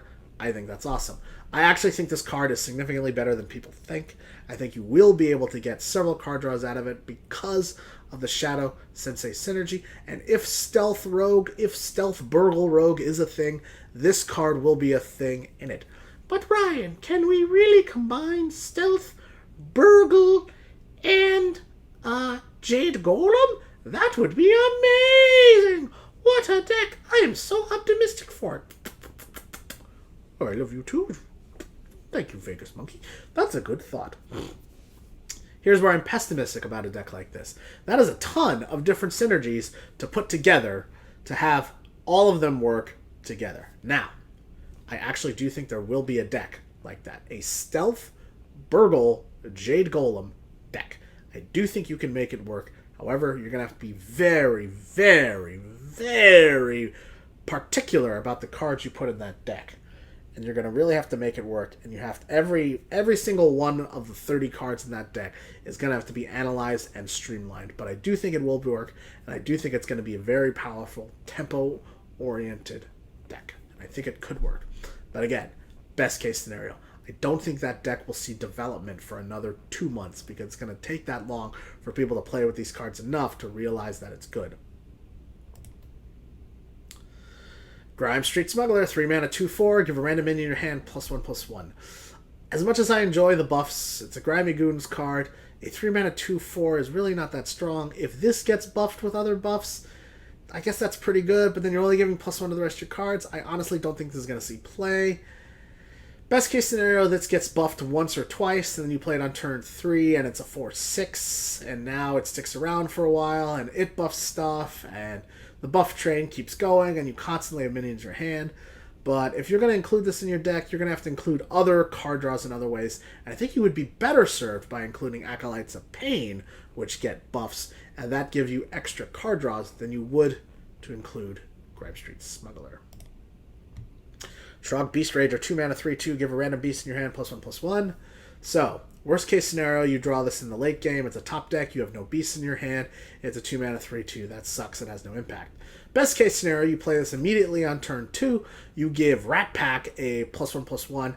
And then on turn 3, you play a 3/3 that when it dies, summons 3/1/1s. That's it. Pretty good card. We'll probably see play. Will be a very nice early game drop. Grime Street Outfitter, 2 mana, 1/1. Battle Cry, give all minions in your hand, +1/+1. Even if you play this on turn 2 and you take a tempo loss because of it, you're going to buff your entire hand. That's awesome. It's a shitty top deck if you have no more minions. So if you're going to play this card, you're going to also have to play it in conjunction with cards that have a lot of card draw. But I do think this will definitely be a 2 of in any Grimy Goons deck. Excellent card. Grime Street Enforcer, 5 mana, 4/4. At the end of your turn, give all minions in your hand, +1/+1. So, the good part about this card is, if you have a nice full hand and you play this, you're going to get a shit ton of value. If it lives a couple of turns, it's going to keep buffing your stuff. The effect is very powerful. It basically has soft taunt. It's like Emperor Thorson in that sense, where you're going to have to kill it. And if it leaves it alone, it's going to continue to buff stuff and continue to get value. The problem is, by the time turn 5 rolls around, you may not have a lot of hand left, and you may only be buffing 1 or 2 cards. And I've subsequently seen in the gameplay that they see where the buffs go now. So now they can figure out what's a minion and what's not. And that significantly weakens this effect. And because I've seen that, I am no longer that excited about Grimy Goons decks, because now people can go, okay, he's only got 1 spell. I know he doesn't have a quality Consecrate. I know I can just deal with his board and keep going. And therein lies the problem, is if the effect just went whoosh and hit every card and you didn't know which card was good or not, or if it just made a flash, then these would be excellent. And because then your opponent doesn't know what got buffed and what didn't. But now, because your opponent knows what gets buffed, these cards are all significantly worse because your opponent has a lot more information on your hand. And information on your hand, much like in poker, is really, really powerful. And so I think this card and all Grimy Goons cards are actually made worse by animation, which is crazy to say. That being said, still a good card, still will see play, just not quite as strong as I initially thought. Stolen Goods, 2 mana, give a random taunt minion in your hand, +3/+3. It is a warrior card, so as a top deck, this is terrible. If you have no minions in your hand, this card is poop. This is garbage. Plus, it only gives it to a taunt minion, so it requires you to have taunt minions in your hand. Plus, you're investing 2 cards into 1 card, and if that card dies to a 1-card removal, you lose card advantage. This card has a lot of downsides. Upsides, though, and it's random, so it may not hit the card that you want. Upsides, though, is if it does hit the card you want, it's really powerful. That's a really strong buff. If it hits that Alley Armorsmith, if it hits that Ancient of Blossoms, if it hits that Bloodhoof Brave, it's a really good card, and it's going to protect your face. I really just think Taunt Warrior is such a weird idea, because warriors have so much armor gain, and so their need to have taunts is not that high. I think Taunt Druid is something that could work. Even something like a Taunt Paladin might work. But Taunt Warrior? Why? Taunt Priest might work. Actually, Taunt Priest sounds kind of... That would make sense to me, at least, because then you could buff your taunts and continue to protect your face and continue to make trades and stuff like that. And Taunt in Priest has shown itself to be very strong. I just don't think Taunt Warrior is going to work in that sense, and hence I don't think this card is good on C-Play.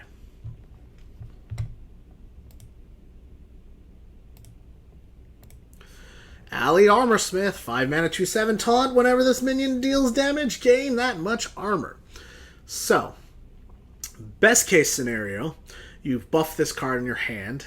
Maybe you hit it with a Stolen Goods, and it is now a 5/10, and it protects your face, and you get like 10 to 15 armor off of this one card. That's awesome. It's a taunt. It protects your face. Worst case scenario, you play this, and then a Cabal Shadow Priest steals it.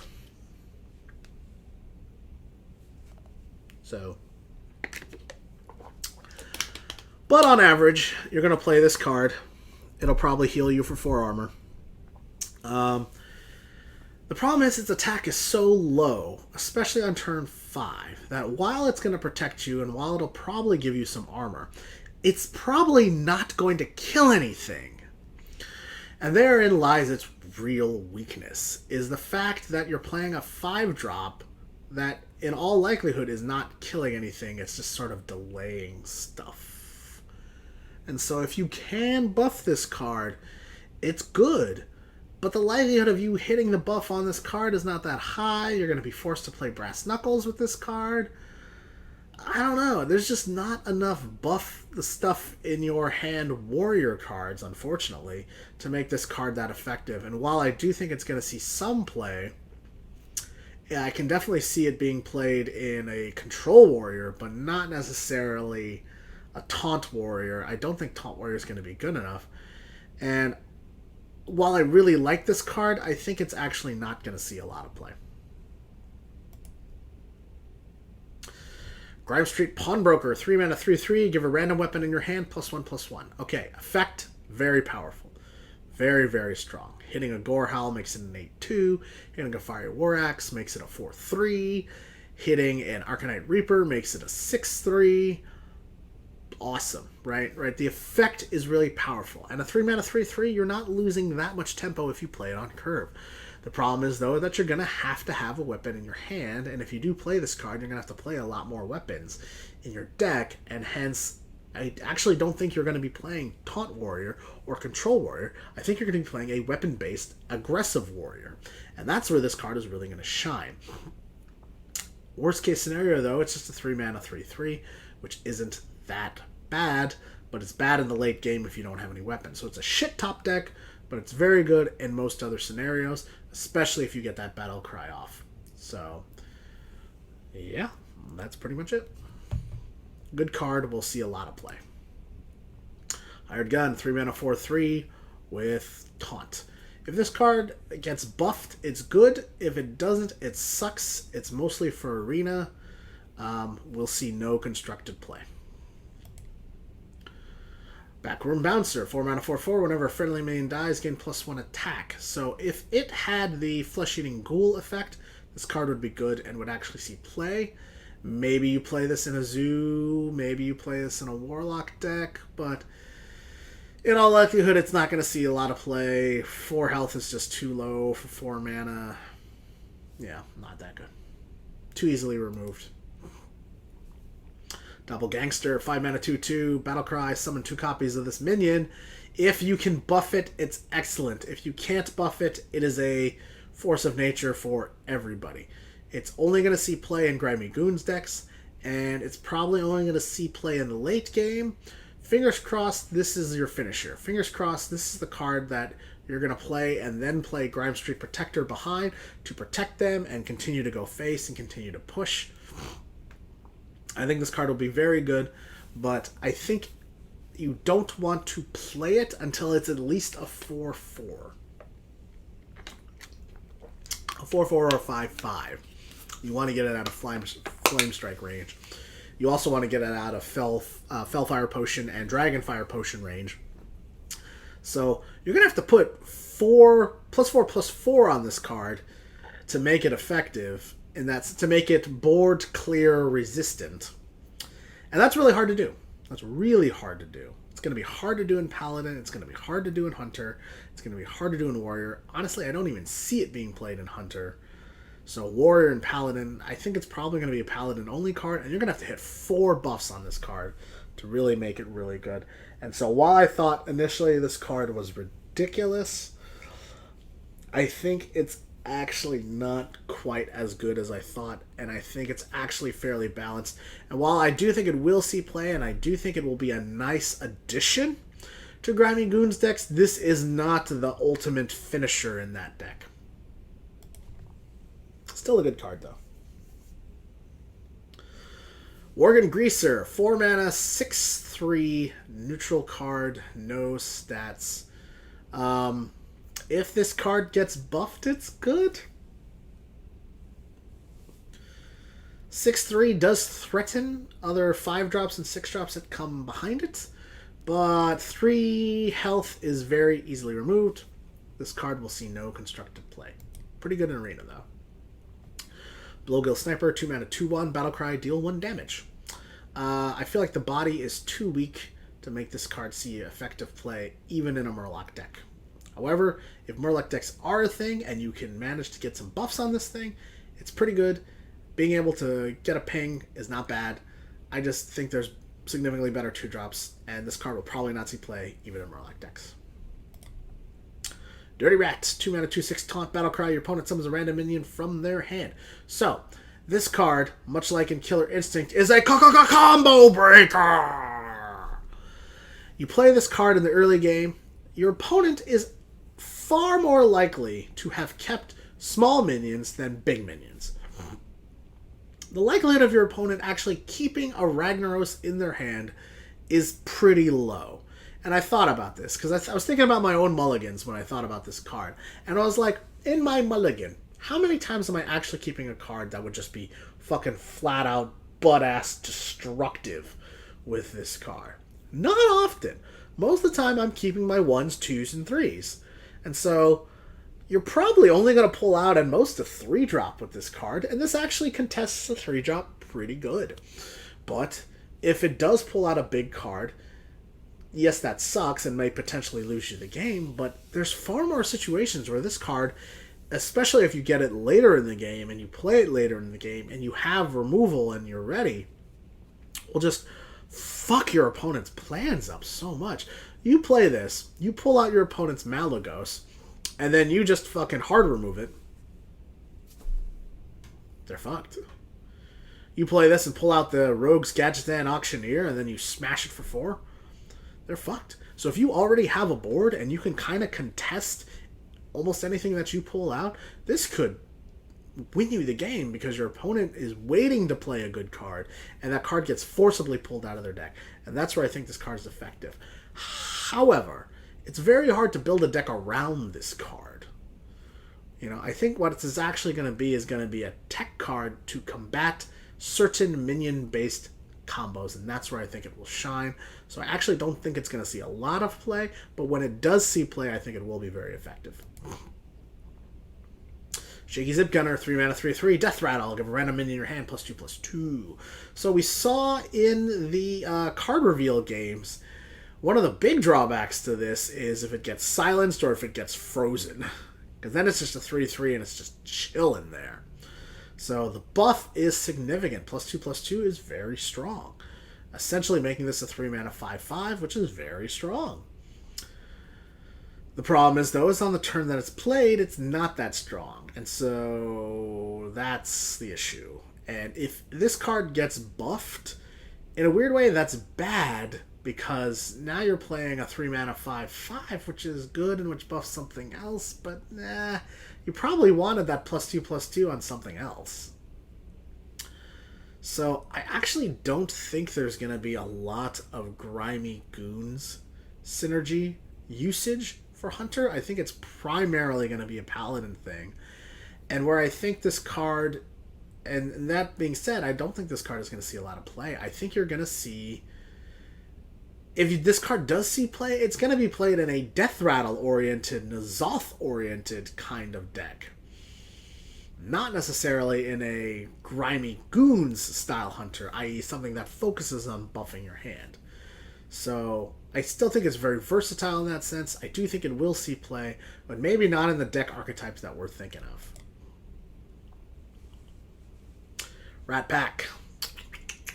I love rats. They're so tasty. I thought you were a monkey. I don't know you eat rats. I eat everything. You need to go shopping more. I've been eating rats for a week. Do you want some top ramen? No, I'm a fucking monkey, asshole. Do you want some fruit, some bananas? Fuck yeah! I love Chiquita Banana. She is so sexy, and her bananas are so tasty. We can agree on that, sir. Rat Pack. 3-mana 2/2 Death Rattle. Summon a number of 1/1 rats equal to this minion's attack. This card is bonkers. Bonkers, bonkers, bonkers, bonkers, bonkers.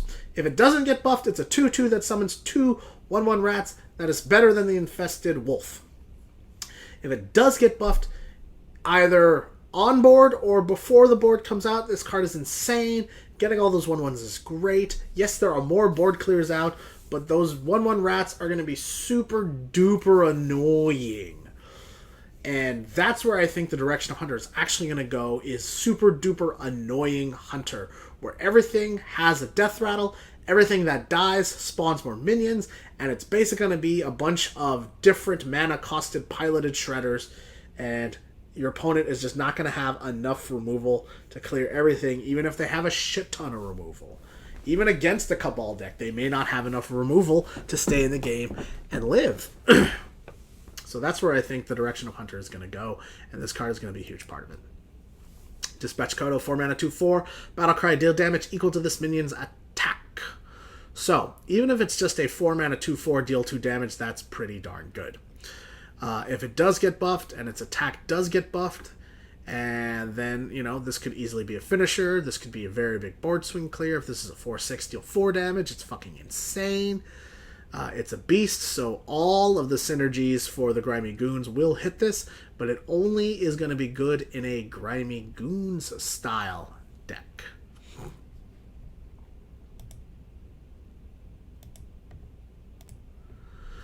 So that's really it.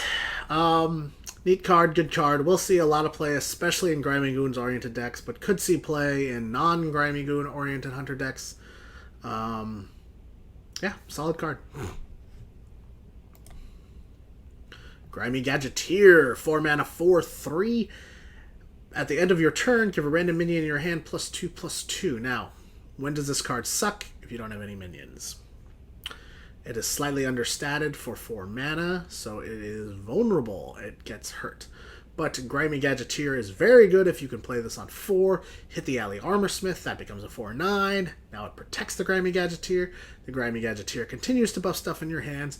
So, that being said, like I said, with all these grimy effects, they need card draw. They need to have a lot of stuff in their hand. They need to be able to make sure these buffs hit. And if you don't have stuff in your hand to buff, these cards suck. So I can see these effects being very snowbally and potentially winning you the game, and winning the game in a spectacular fashion. But if they lose the board, if you lose too many cards, then these cards suck.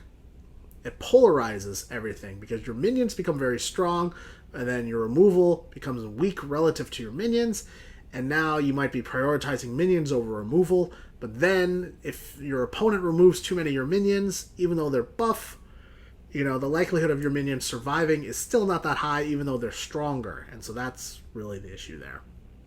Is your minions get removed and you lose board, then this card sucks. But I still think it's a good card, and I still think it will see a significant amount of play. The GSP, 7 mana, 6/6 Grime Street, Protector, Taunt, Battlecry, give adjacent minions Divine Shield. It's a Paladin card.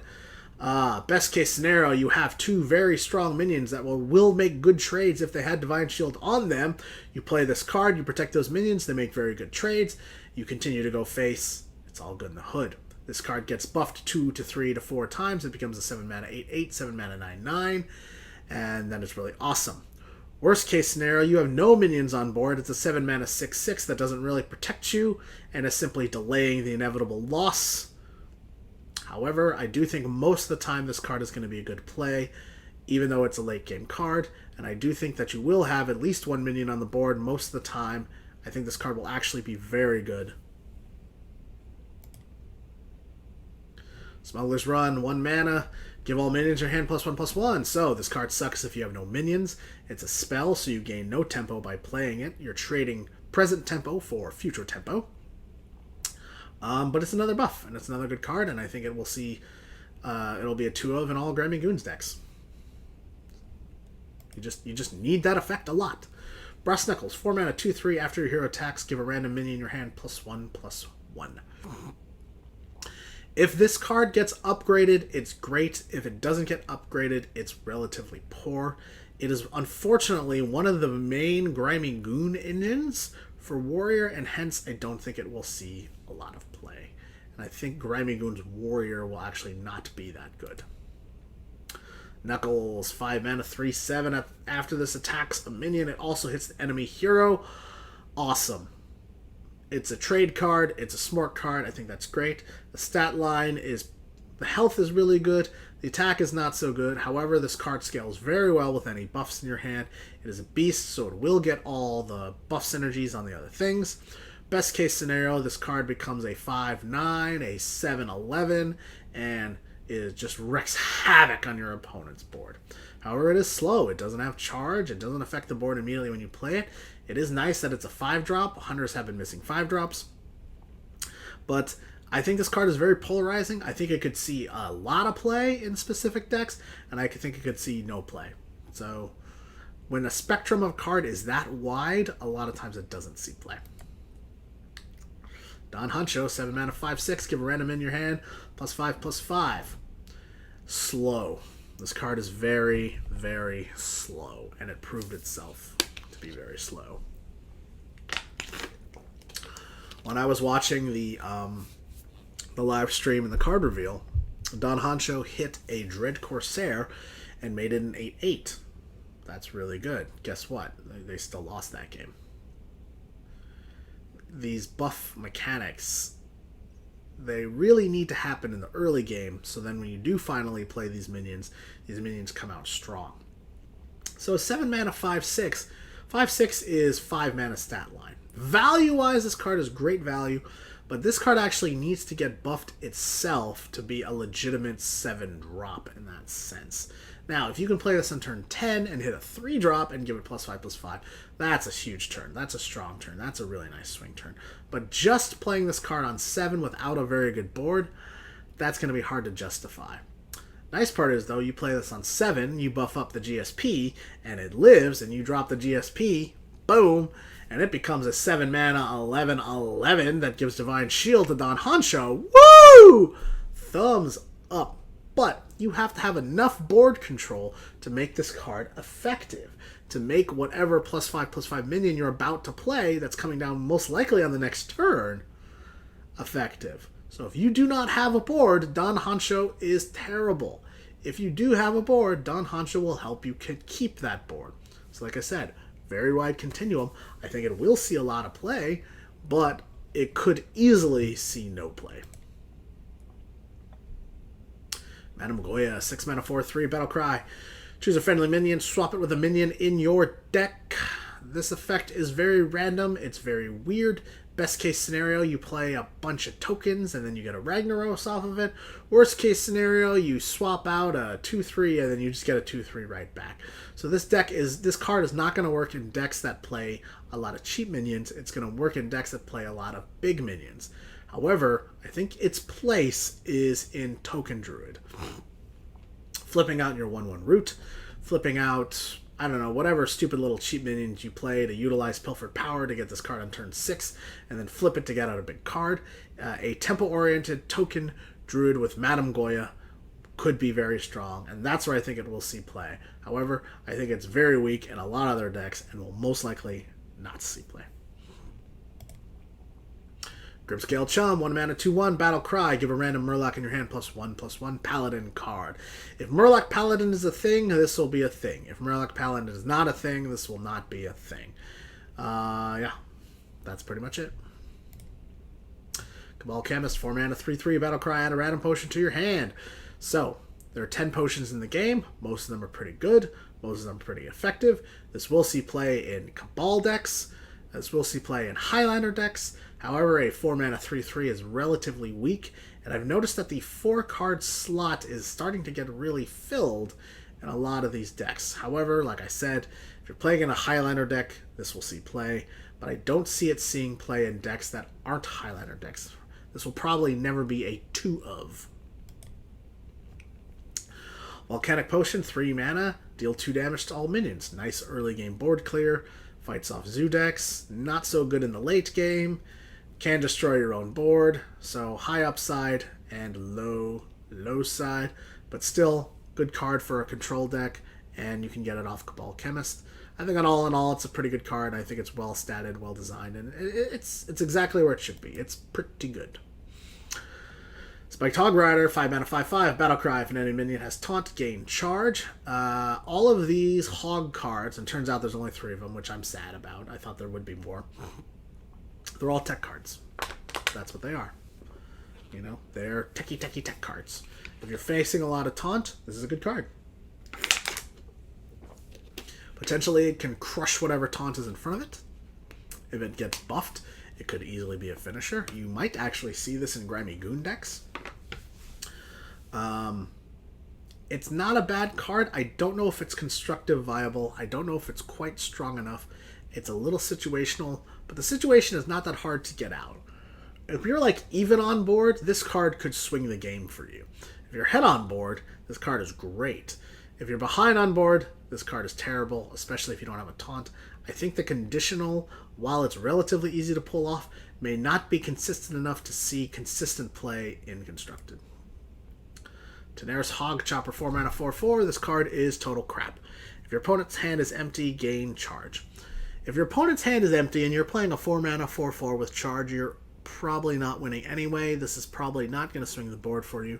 It's a 4 mana, 4/4. Otherwise, this card will see no play. It is poop. Leatherclad Hog Leader, 6 mana, 6/6. If your opponent has 6 or more cards in hand, gain charge. I think this is the card that will see the most play out of the 3 hogs. I still don't think any of them will see that much play, but this card totally punishes control decks. It totally punishes Cabal decks. I can see this slotting into Grimy Goon decks, making it into 7/7, 8/8, 9/9 with charge. Could easily be the card that finishes off the control decks that you're playing against. Because control decks, you know, they're going to be sitting around 17, 18, 15, 14 health for a long time, and just because they're control decks, they're going to take damage early, but eventually they're going to stabilize and hold. Well, if the boards are relatively even and you have this guy coming down and dealing that extra 6 damage, a lot of times that's enough. A lot of times that's all you need. And if your opponent is hoarding cards, this guy is going to super punish it. If their opponent's not really holding cards, it's still a 6 mana, 6/6. Stat-wise, still pretty darn good. Abyssal Enforcer, 7 mana, 6/6. Battle Cry, deal 3 damage to all of the characters. So, it's a 6/6 Hellfire thing. This card will definitely see play. It is a demon. It will definitely see play in Control Warlock. It will definitely see play in Demon Lock. I will say, though, that dealing 3 damage to all of the characters is far less effective on turn 7 and above than it would be on turn 4, 5, and 6. the likelihood of you actually clearing your opponent's board with this card is not that high. Your opponent may already have boards that are really good, especially if you're playing Grimy Goons decks. Where this card will be very effective is in the Demon Lock versus Zoo Lock mirror, where Hellfire basically destroys every chance your opponent has to win the game. But 7 mana, you might be dead by then. And therein lies the problem. So while I do think it is a very good card, I do think it will see play, I also think that its effect is not that powerful, and you may actually see it eventually getting phased out. Kabolaki, 1 mana, 2/1, the next secret, Battlecry. The next secret you play this turn costs 0, it's a mage card. I think this card could see a lot of play in a secret-based deck, but whether that deck is viable or not remains to be seen. If a secret-based deck is actually good, this card will see a lot of play. If a secret-based deck is bad, this card will not see play. My gut feeling is that secret-based decks are not that good, and I don't think this card will see a lot of play, much like the Kirin Tor Mage.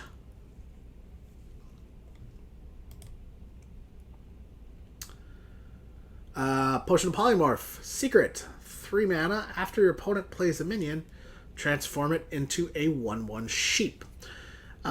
This card could be incredibly powerful. This card could be incredibly weak. What I do think this card does, and where I think its power comes in, is its ability to fuck with the plans of your opponent. Your opponent has to play around this card. Your opponent can't just go, well, hope it's not Potion of Polymorph. I'll play my Tyrion now. Whoop! Your card is gone. This is a huge tempo swing on big minions. And I think it's actually better than Mirror Entity. A lot of times what happened with Mirror Entity is it just evened tempo. Your opponent was like, oh, I'm playing a 6/6. Oh, man, my opponent got a 6/6. Well, typically you just trade the 6/6s in, and then now you develop past that. Being able to turn your opponent's 6/6 into a 1/1, effectively wasting his turn, is very, very powerful. Even playing this card on a buffed up Grimy Goons card that's like a 2-drop or a 3-drop is still really powerful because your opponent thought he was getting a 6/5, and then it turns out that the Potion Polymorph prevents that. So I think this card is actually a lot more powerful than it seems. Your opponent is going to have to play small minions first, and even if you polymorph a small minion and then he plays his big minion, that's not bad because you delayed when his big minion was going to come out, probably by at least 1 turn. And that's where I think this card is effective. It's a very good tempo swing and a very good delay your opponent card. I think this card will see a lot of play. Yes, it is easy to play around, but forcing your opponent to play around this card has significant advantages.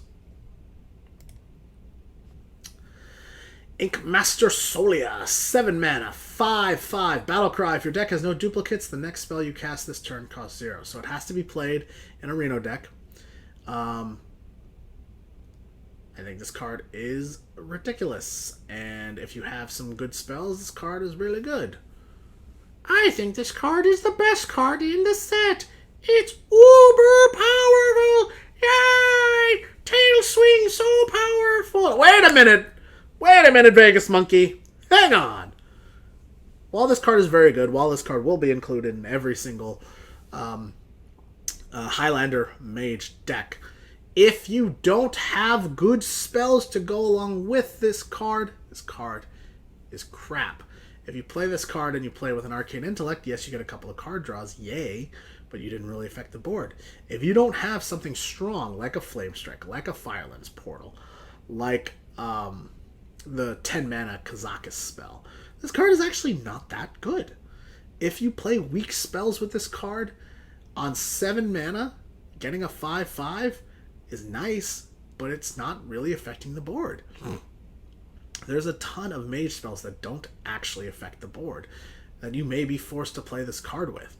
If you're behind on board and you play Inkmaster Solia and you don't have that big board clear to follow it up, this card is not that good and it may not help.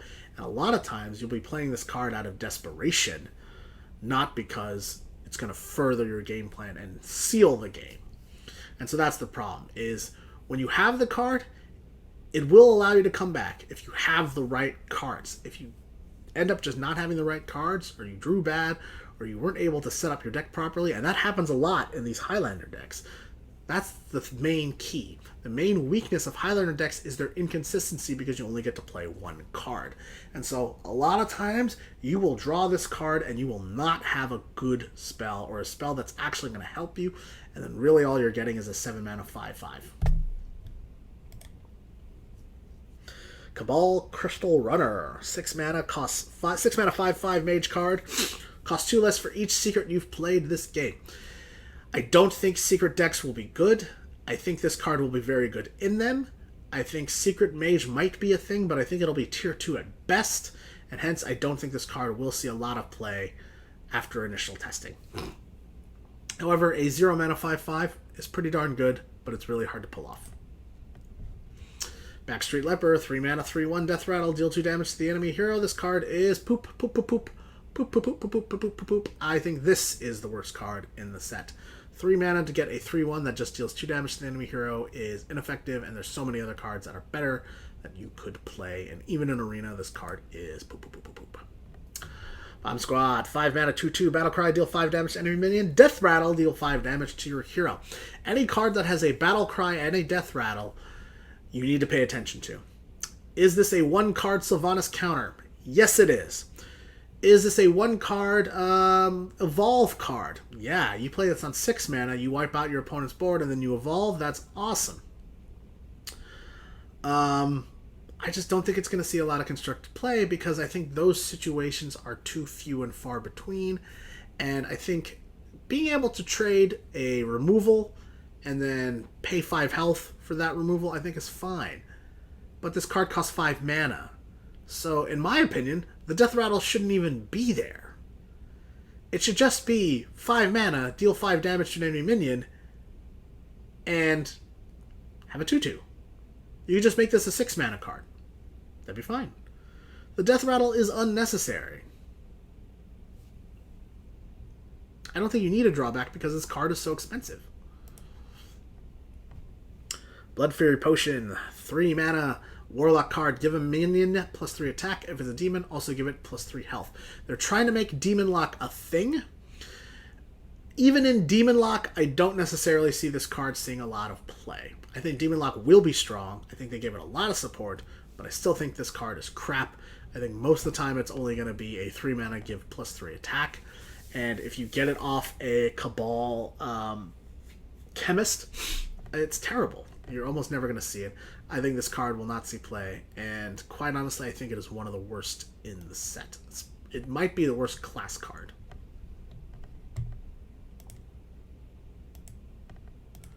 Alright, Sea Devil, Stinger, 4 mana 4/2, Battlecry. The next Murloc you play this turn costs health instead of mana. Ryan, this is the Cho'Gall effect. I love this effect. Who cares about your health when you can play a bunch of shit? It's awesome! Yay! Look at me swinging on your neck. Whee! I love Murlocs. Yay! Hold on, monkey. You know I love you. But doggone it. This card has very good upside and it has very, very bad downside. If you have a Murloc-based Warlock deck, which could be a thing, this card will be a staple in it and it'll be good. And there's a lot of good Murlocs that you could play that would be good with this card. However, if you have no Murlocs in your hand, it's a 4 mana 4/2 and it sucks. And being forced to use health to get another Murloc out, unless that Murloc buffs this card in some way, this card is likelihood just gonna die. Now, it's got 4 attacks, so it will trade pretty good with 5 drops, 4 drops and 5 drops. But, you know, your Murloc deck, you're not looking to trade, you're looking to build a board and go face. And I don't think this is going to allow you to do that. And while this is a very good card, I don't think Murloc Warlock has enough support to make it effective. However, I do love this mechanic, and I hope this mechanic we see more of in future expansions. Why you gotta rain on my Murloc parade? Sorry, dude. I just don't think it's that effective. Well, promise me you're going to play Murloc. I will. I will. I love you. I love you too. Toxic Sewer Ooze, 3 mana, 4/3, battle cry, remove 1 ability from your opponent's weapon. Now, weapons are going to be powerful. There's a lot of good weapons out there. Having more weapon removal is always good. I just don't think this is going to see a lot of constructed play because there's already Harrison Jones, there's already Acidic Swamp Ooze, and those are much better than this card is. However, in Arena, I think this will be very good, and we'll see a lot of play there. Stat-wise, it's pretty good. 4 mana, 4/3 isn't bad. It's aggressively statted. I just don't think the effect is very powerful enough to see constructed play. Felfire Potion, 6 mana. Warlock card, deal 5 damage to all characters. I think the thing that people underestimate the most is that this deals 5 damage to all characters. If you're ahead on life, this is 1 less damage than a fireball to your opponent's face and to his entire board. Yes, it happens to your board too. Yes, it happens to your face too. But a lot of times, that's the damage you need to win the game. So as long as you have 6 health, and your opponent has 5 or less, or you have minions on the board that will allow you to win. For instance, we saw this in the live stream. He had 2 minions on the board with like 11 attack, and his opponent had like, I think like 14 or 15 health, and he top decks this card and he wins the game, even though he was down to like 7 health. His minions went face. He played the Felfire Potion. Boom! 5 damage to everybody. He won. Even though his opponent was in a very dominant board state, this card allowed him that extra reach and that extra face damage to win the game.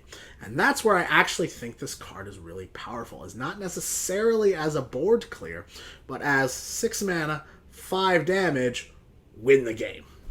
Win the game with like 1 or 2 life. Aya Blackpaw, 6 mana, 5/3, Battle Cry and Death Rattle, summon a Jade Golem. Remember what I said about cards that have Battle Cry and Death Rattle? You cannot ignore them. They're typically very good. Aya Blackpaw is fantastic. Amazing. As long as you play it in a Jade Golem deck, this card is ridiculous.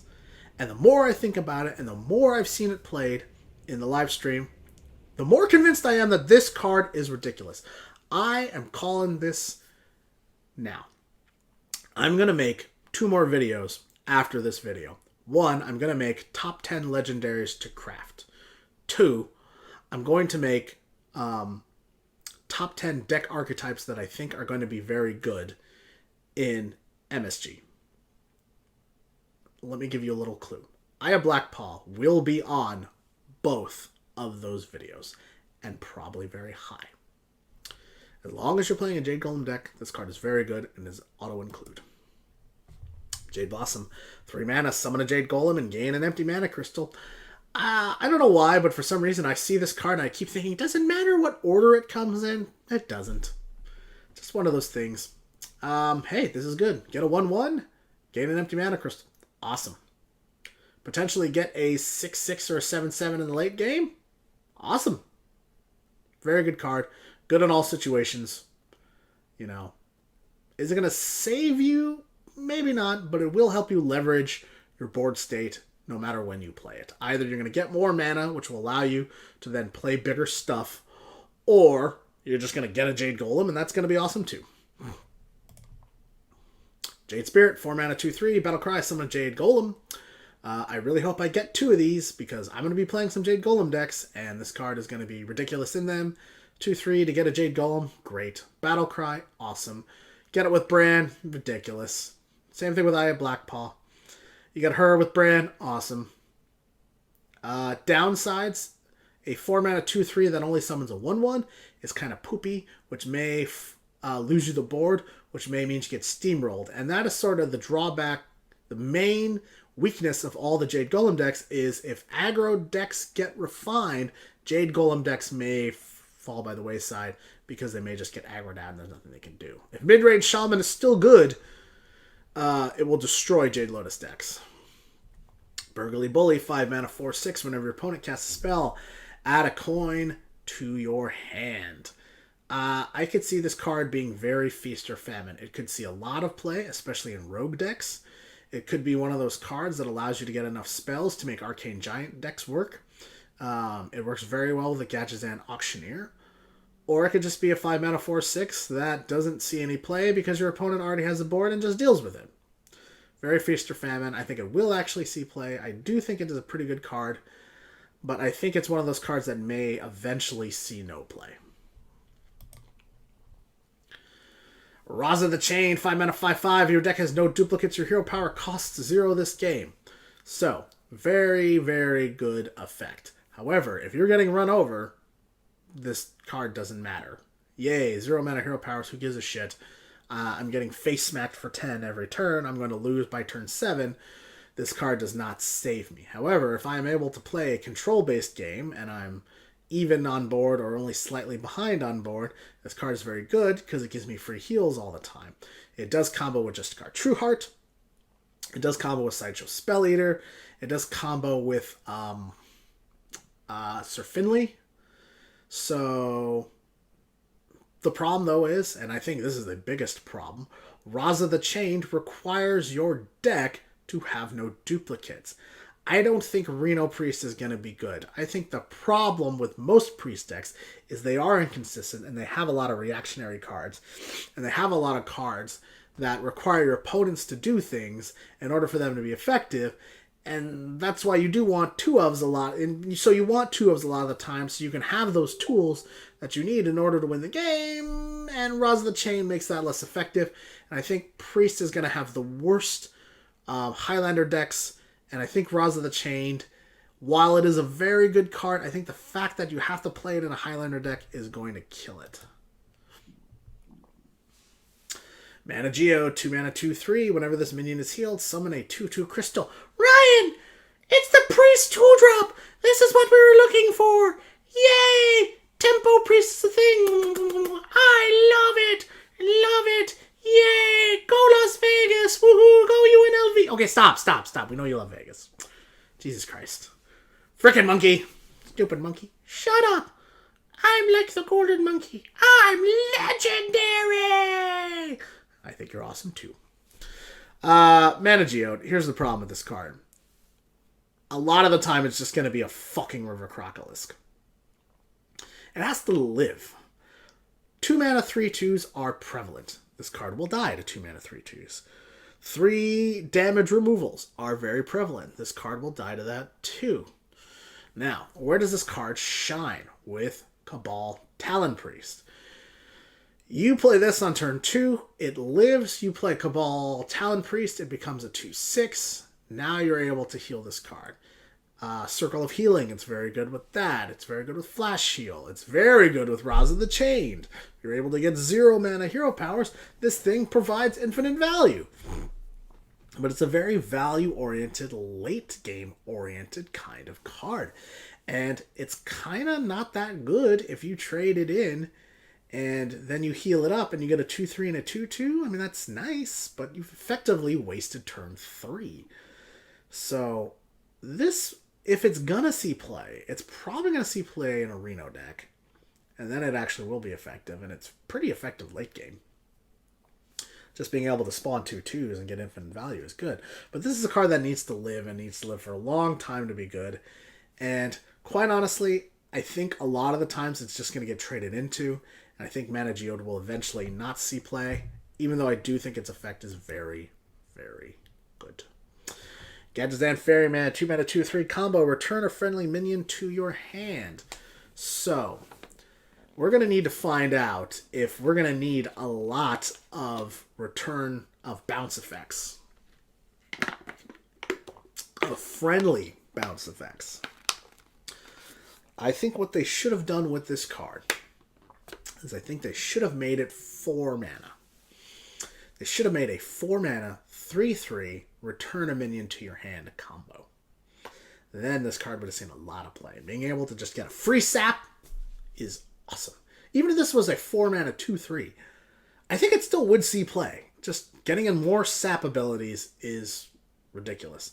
However, bounce effects, sending it back to your hand, less effective. Does this combo with the Bomb Squad? Yes. Does this combo with anything that summons a Jade Golem? Yes. And so that's where I think this card is really going to be effective, is comboing Jade Spirit, Gadgetzan Ferryman, and then you replace a 2-3 with a 2-3, but then you have another Jade Golem effect coming. That's where I think it's going to be most effective. Or Aya Blackpaw, Gadgetzan Ferryman, whoop, you get your Jade Golem and you got Aya Blackpaw to pay again. Maybe somehow Aya Blackpaw lives. Maybe somehow your Jade Spirit lives, right? And then you can bounce this and then play it on the same turn. There's a lot. And because it's a combo, you can choose whether to do it or not. So I actually think this card has a lot of applications in Jade Golem decks, and I think it does have a lot of applications in other decks. I just don't know if this effect is strong enough to see play, but it very well might. So, I'm torn on this card. Jade Shuriken, 2 mana, deal 2 damage, combo, summon a Jade Golem. Not torn on this card. Excellent card. Good in all spots. Always summons a Jade Golem. Good in the late game when Jade Golems are really strong. Good in the early game for early removal to get the Jade Golem train rolling. The only tough part is you need to combo. Super good with Backstab, right? Backstab, Jade Shuriken, kill something with 4 health, summon a Jade Golem. That's awesome. And that's the only problem. The only problem is the combo. The combo, summon a Jade Golem. I think it should have been the other way around. It should have been a different card. They should have called it like... you could just call it Jade Shuriken, yeah, right? But it should have been summon a Jade Golem, combo, deal 2 damage. I don't know. I think both cards would see play, and I think this is probably the best version of it, because at least you get the 2 damage no matter what. And it does scale with spell power, which is nice. But man, you really... Basically, you just want it to get the Golem. Jade Swarmer, 2 mana, 1/1. Stealth, Death Rattle, summon a Jade Golem. Awesome card. Very good card. We'll definitely see play. We'll definitely see play in Jade Golem decks, obviously. It's a Death Rattle, so it synergizes very well with Unearthed Raptor, which will give you more Golems. And it has Stealth, so it might live, and even if it dies, you get a Jade Golem. Fuck yeah. Good in the early game, it's a 1/1 that summons a 1/1. Good in the late game, it's a 1/1 that when it dies, summons an 8/8. Very good. We'll see a ton of play. Jade Idol. 1 mana, summon a Jade Golem, or shuffle 3 copies of this card into your deck.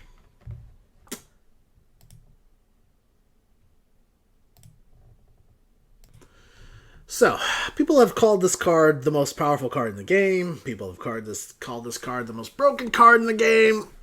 I don't know. I'm conflicted on this card.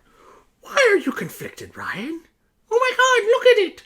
3 copies! Infinite value! Infinite golems! Wow! Yes, that is true. And thank you, Vegas Monkey. That is definitely true. So, problem with this card. Obviously you can put 2 of them in your deck. So, you draw this on turn 1, you got a Jade Golem. Awesome. You're starting the Jade Golem train going. That's good.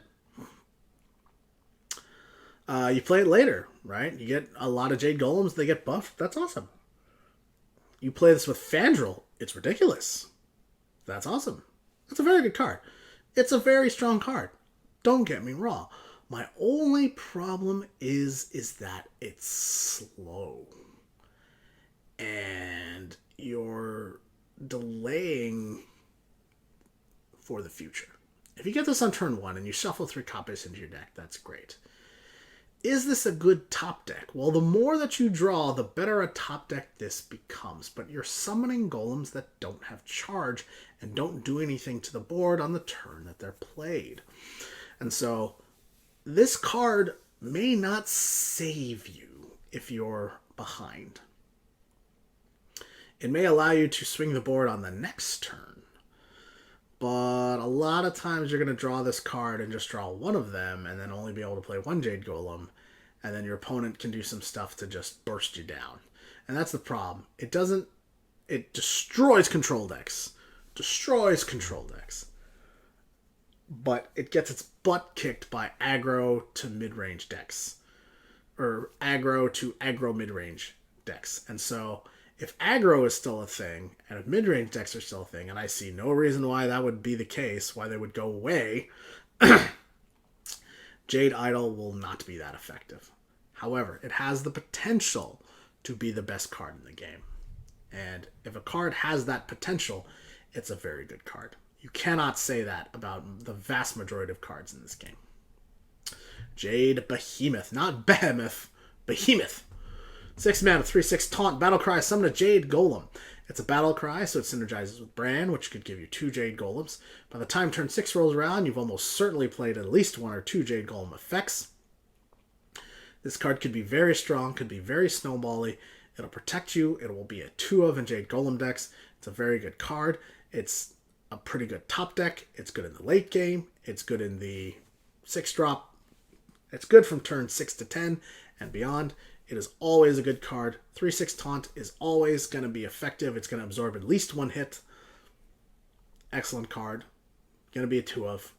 2 of these and Eye of Blackpaw and Jade Idol and Jade Blossoms. There's a deck. Just put a bunch of removal spells in there after that. That's all you need. Vermin Sensei, 5 mana, 4/5. Battlecry, give it back. Friendly Beast, +2/+2. It's a Druid card.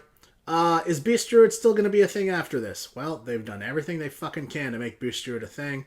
This card is not going to aid in that case. It's a pretty good effect. It's pretty well statted, but it's on 5 mana. I think that's too late. I don't think that's very good.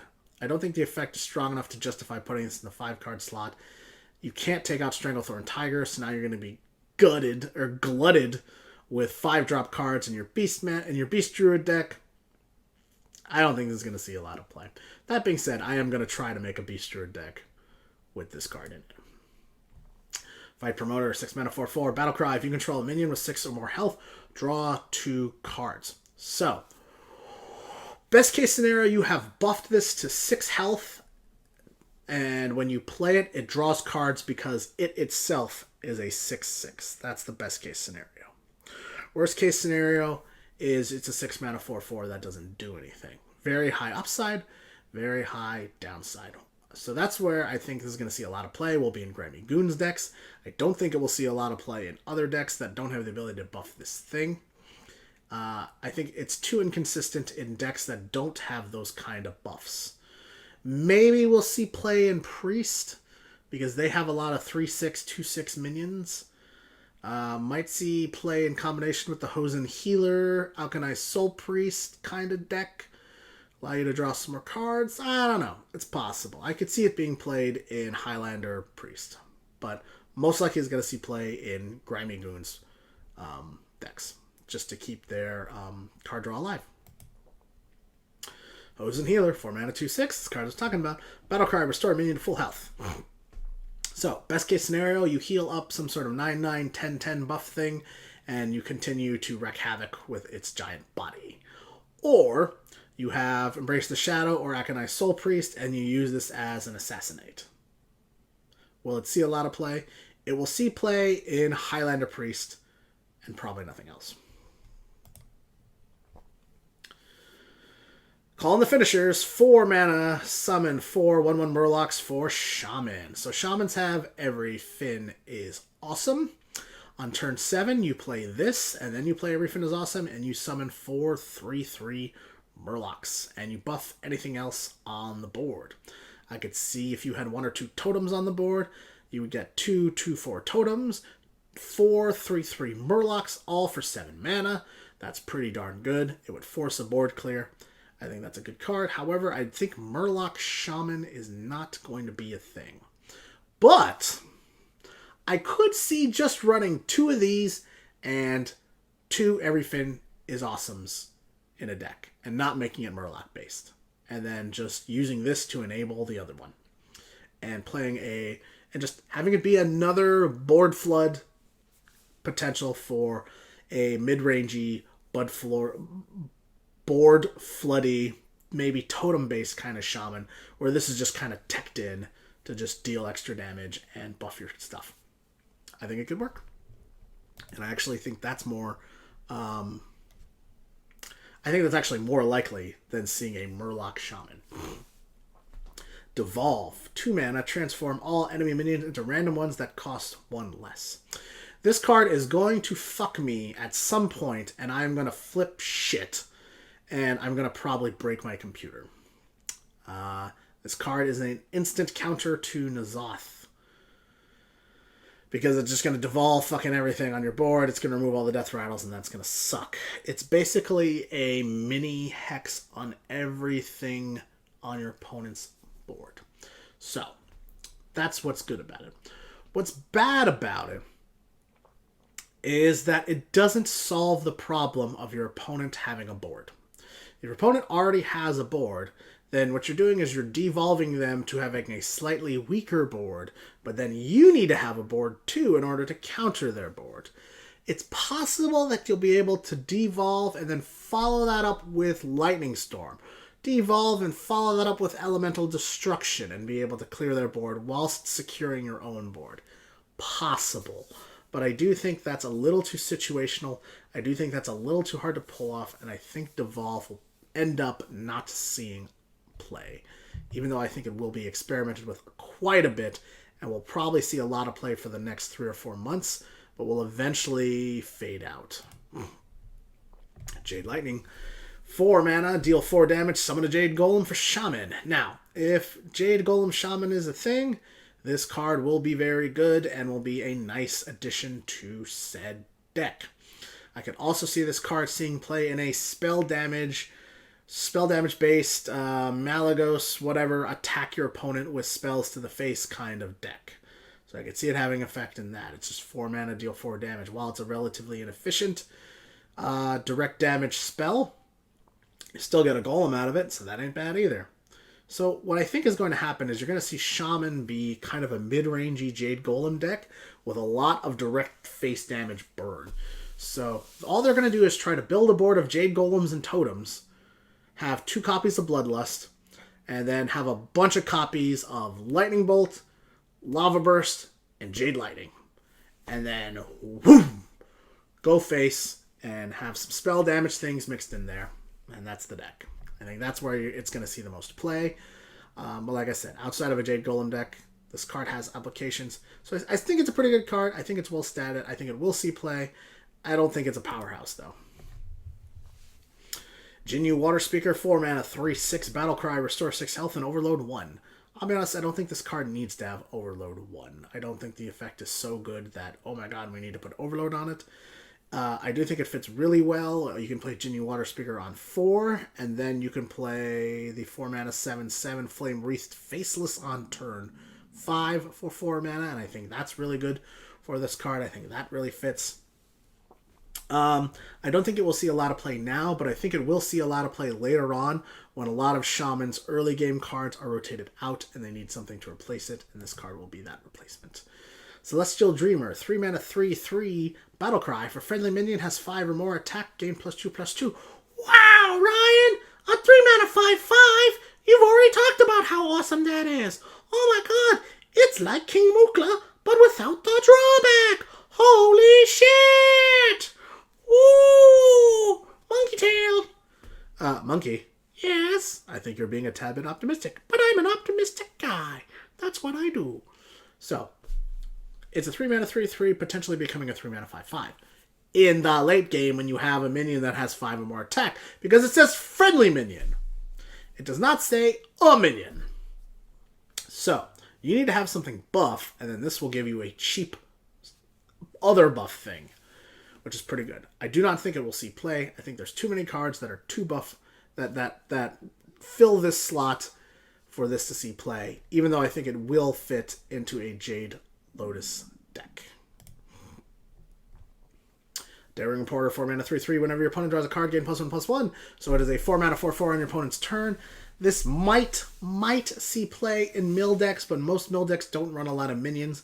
I don't think this card is good. I don't think it will see play. Although, I do think there might be a deck archetype that will utilize this to great effectiveness. However, I don't think that deck will actually be good.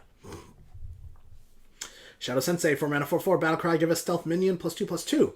So, I've already outlined a lot of the good scenarios for this card already, right? Shaku, the Shadow Rager, turning it into a 7/3, Jungle Panther, turning that into a 6/4, Stranglethorn Tigers, turning that into 7/7s, Lotus Assassins, turning those into 7/7s, There's a lot of good shit that this card does, and if it doesn't hit a minion, it's still a 4-mana 4/4, which is okay, which is kind of understated.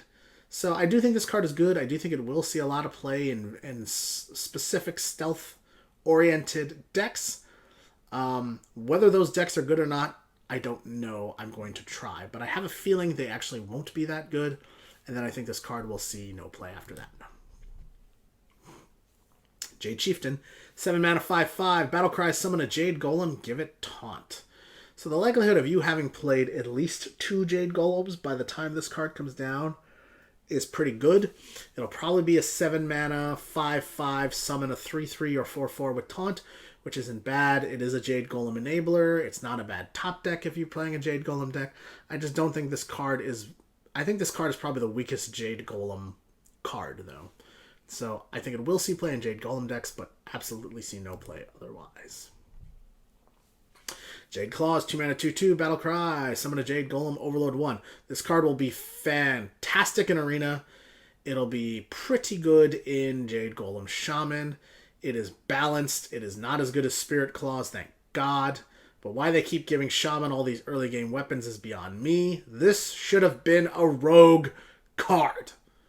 This should have been the 3rd Jade Golem enabler for Rogue. They should not have given this to Shaman. Shaman does not need this. I think it is a very, very good card. I think it will see a ton of play in Jade Golem Shaman decks. That being said, I don't think Jade Golem Shaman decks will be that good. And I think Jade Golem Druid and Jade Golem Rogue will be better. But Shaman is already strong. Shaman will already have control archetypes that it will utilize. And like I said, so while I think this card is very good in Jade Golem Shaman, I just don't think Jade Golem Shaman will be that good. White Eyes, 5-mana 5/5, Taunt, Death Rattle, shoving the Storm Guardian into your deck. Ryan, most best legendary ever. Shamans will be so good. Yay, I'm very happy. I love Shaman. Of course you love Shaman. You love gambling. Yeah, I love randomness. I love dumping stuff on the board. Whee! I hate you sometimes, Vegas Monkey. I still love you, Ryan. Even if you hate me. I can never hate you. My issues with this card. So, if you silence this card, it's still pretty good. It's still a 5-mana 5/5. If you entomb this card, it's terrible, right? You do not want to give a priest this card. So, those are the worst case scenarios. Most of the time, though, you're going to get this card shuffled into your deck. I don't actually think this card is that good, though. Here's why. Yes, if you draw the 5-mana 10/10 Taunt, it's awesome. But I think the likelihood of you drawing that card is relatively low. And as we've seen with cards that shuffle cards into your deck, a lot of times it's hard to draw it. So most of this time, you're just going to get a 5-mana 5/5 with Taunt. Now, where I think other people have said that's what makes this card not that good, I would argue a 5-mana 5/5 with Taunt is still pretty damn good. I would still play that. It's another big taunt for Shaman, and they already have a bunch of good taunts. Even if the Death Rattle effect never goes off and never gets pulled, this card is still pretty good, and it's a legendary, so you only can put only one in your deck. You're gonna find a slot for it. This card is good, and it annoys the shit out of me that it's a Shaman card. Hidden Cache. 2-mana, secret. After your opponent plays a minion, give a random minion in your hand +2/+2. So it requires you to have a minion, requires you to spend 2 mana on it, and it gives you +2/+2 to a random minion, not a random beast, so that's good, so it'll hit anything. I think this card is good, but I think the Grimy Goons needed more effective cards for it to see play in Hunter. I could see it being played in a combo Secret Hunter Grimy Goons kind of deck, like Cloaked Huntress, Hidden Cache, and then it hits something else, and then the buff train keeps going. I could see it being played in something like that. And so I think this will affect deck creation. And I think having this be a 2-of in your Cloaked Huntress deck is really good. And I could also see it replacing other secrets that maybe aren't quite as good. I don't know. Like, this card is good, but it's not that strong. And I could also see it just not seeing play and being phased out. So, I don't know. Alley Cat. 1 mana 1/1, Battle Cry, summon a 1/1 cat. Both cats are beasts. This card is very good on turn 1. If it gets buffed, it's a 3/3 that summons a 1/1. That's not for 1 mana. So that's not bad at all either. Very good card. I think it'll be included in a lot of decks. Relatively shitty top deck in the late game. Obviously, it's not going to save you, but like I said, it's a 1 mana card. It's meant to be played on turn 1. So, pretty good. Smuggler's Crate, give a random beast in your hand, +2/+2. So, this card combined with Alley Cat gives you a 3/3, a 1/1, and 1 more mana to play with something else on turn 2. I think it's a good card. A lot of times on turn 1, you're not playing anything, and so being able to buff a random beast in your hand is usually pretty good. Yeah. I could easily see it seeing no play. I could easily see it seeing a lot of play. Terrible top deck, obviously. Freezing Potion, 0 mana, freeze an enemy. Hard to ignore 0 mana spells. Very good in Arcane Giant decks. It will see play in Highlander Mage decks. But I just don't think the effect is that strong and constructed, and will probably not see that much play, but not a bad include in a Highlander deck. Greater Arcane Missiles, 7 mana. Shoot 3 missiles at random enemies that deal 3 damage each. So, if spell damage increases the number of missiles, this card is ridiculously good. If this card has spell damage which increases the amount of damage, giving you 3/4 damage bolts, this card is terrible. 7 mana is way too much to pay for something, an effect like that. Arcane Missiles is very good because it's a 1 mana spell. I do not want to play a 7 mana, deal 3 damage to 3 random enemies. This card is too inconsistent. It's too ineffective. I doubt it's even going to be a 1-of. I think this card right here is in contention for the worst class cards of MSG. Cryomancer. 5 mana, 5/5. Battle Cry. Gain +2/+2 if an enemy is frozen. So, Freezing Potion. Synergy. Water Elemental. Synergy. Frost Nova. Synergy. 5 mana, 7/7. Good time to get it. On curve, 5 mana, 7/7, quite good. 5 mana, 7/7 later on, not quite as good. It's hard to get a minion frozen, otherwise it's just a 5 mana, 5/5. While I do think this is a very good card, while I do think the effect is really interesting, I don't think it will see a lot of play. I think it's a little too hard to pull off. Street Trickster, 3 mana, 0/7, spell damage +1. 0/7 Neutral Demon. This card is a big pile of poop in Arena. This card might see play in Demon Lock, because it combines very well with the Blood Fury Potion.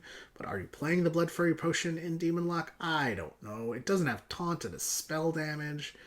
You know, yeah, it would survive a Fellfire Potion for 6 damage, so I guess that's good.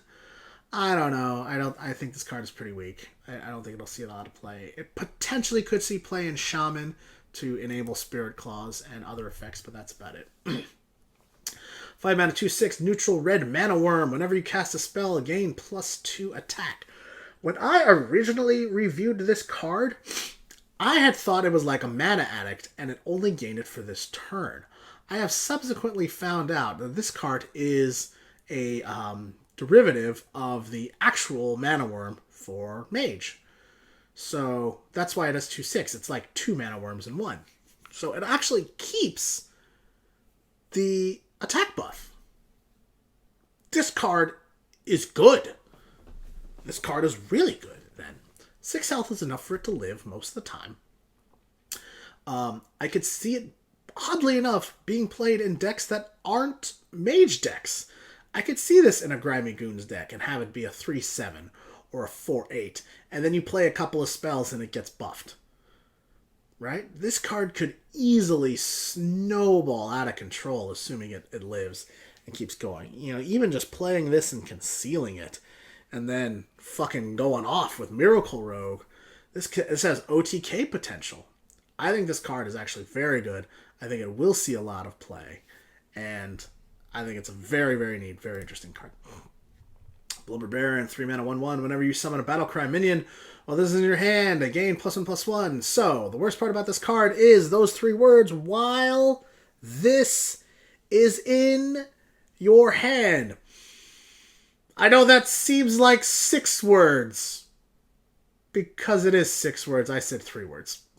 I meant to say 3 words in your hand. And then I realized I needed the other 3 words. This card is already fucking my brain. So, in theory, if you kept this in your hand for a long time, and played a lot of Battlecry minions, and played a lot of buff your hand minions, right? Like in a Grammycoon's deck, this could later on become a 3/6, 3/7, 3/8, 3 mana, 8/8, fairly quickly. However, you have to draw it. You have to keep it in your hand, and then it has to get all these effects. There's no fucking way this is a 3-drop. This is a 7, 8, 9, turn 9 drop, most likely. I don't think it's going to see a lot of play. I think while its effect is really neat, I just don't think it's that good, and I don't think it's going to find a slot in most decks. Weasel Tunneler, 1 mana, 1/1, Death Rattle. Shuffle this minion into your deck. Ryan! What, you think this card is amazing? Fuck no, I hate weasels. They suck ass. We agree. I think this card is super neat. I said it in my review. The ability to give your opponent a dead draw is actually really good. And it's really good in aggressive decks. Because just being able to have them draw a 1/1 instead of drawing an AoE, wow, that's big. And this card might actually see play in decks like that, in very aggressive decks that, if they got board cleared, would lose and that's it. So that's where I think this card will actually see play. Probably in like a Hunter deck. Maybe even in like a Grammycoon's Hunter deck. You know, where this card gets buffed, it's a 3/3, it dies, it gets shuffled in your opponent's deck, and then they're like, oh man, if I just draw that Holy Nova, I can clear his board and win the game. Fucking stupid weasel! Ah! So, that's where I think it will see play. Is it going to be a 2 of? Maybe. Maybe only in that particular deck. I don't actually think it will see a lot of play, but I think when it does see play, it's going to totally troll somebody. And that's why I like this card. The meme and the troll ability for that card is fucking great. Small Time Buccaneer, 1 mana, 1/2, has +2 attack while you have a weapon equipped. Awesome card in Pirate Rogue. It's a pirate, it has 2 health, it'll live, it'll more likely live. It becomes a 3/2 when you dagger up on turn 2. Good card, will see play in Pirate Rogue. Will not see play in anything else though, not even Pirate Warrior. Naga Corsair, 4 mana, 5/4, Battlecry. Give your weapon +1 attack, and it's a pirate. Great card. We'll see play in pirate decks. We'll see play in warrior pirate decks. We'll see play in Pirate Rogue. The ability to get weapons and have a weapon-based deck with pirates is now becoming very viable, and this is a nice card, and a nice part of it. Streetwise Investigator, 5 mana, 4/6, Battlecry, enemy minions lose stealth. This is a tech card against a very specific stealth deck, probably a stealth rogue deck. If they think that stealth rogue is going to be good, this card is going to be played to counter that. I do not think stealth rogue will be good enough to where this card will be required to counter it. I think it'll be good, but I don't think it'll be a big enough part of the meta to where you're going to want to play this card. Gadgetzan Socialite, 2 mana, 2/2, Battlecry, restore 2 health. Good card. Really nice card. Easy addition into decks that take a lot of damage, i.e. weapon class decks, i.e. Warlock, i.e. Druid. Good card. You'll see some play in Priest too with the Mana Geode, because you can play the Mana Geode, trade in, then play this and heal the Mana Geode, and you have a 2/3, a 2/2, and a 2/2 on turn 3. That's really good. That's powerful. I could definitely see that seeing play. I think it has a lot of applications. I don't know if this is quite powerful enough to see a ton of play, but it will definitely see some play. Mayor Nogginfucker. All targets are chosen randomly. 9 mana, 5/4, legendary. This is a total meme card. This is a total fuck with your opponent card. Now, do I think it's absolute trash? No. I think I was a little hard on this card in my initial review. Here's where I think it has applications. It's turn 9. You're behind on board. You might lose. You play this card, and then all of a sudden, your opponent's spells and minions hit themselves, and they get fucked up, and then you are able to then trade in Mayor Nagenfogger, play your own shit, and then your board, you're able to then pick and choose where you want to go, hence making your turn 9 really, really effective, and your opponent's turn 9 really, really shitty, which could swing the board. I actually think this could see play in very specific decks, control decks that lose the board or have the propensity to lose the board by turn 8 or 9. And so that's where I think it will see play. And it definitely could save your ass, but it could also fuck you in the ass too. Wrathion. 6 mana, taunt, battle cry. 6 mana, 4/5, taunt, battle cry. Draw cards until you draw one that isn't a dragon. So guess what? Auto include in Dragon Priest. It's going to be very effective if you don't need to clear the board with Dragonfire Potion.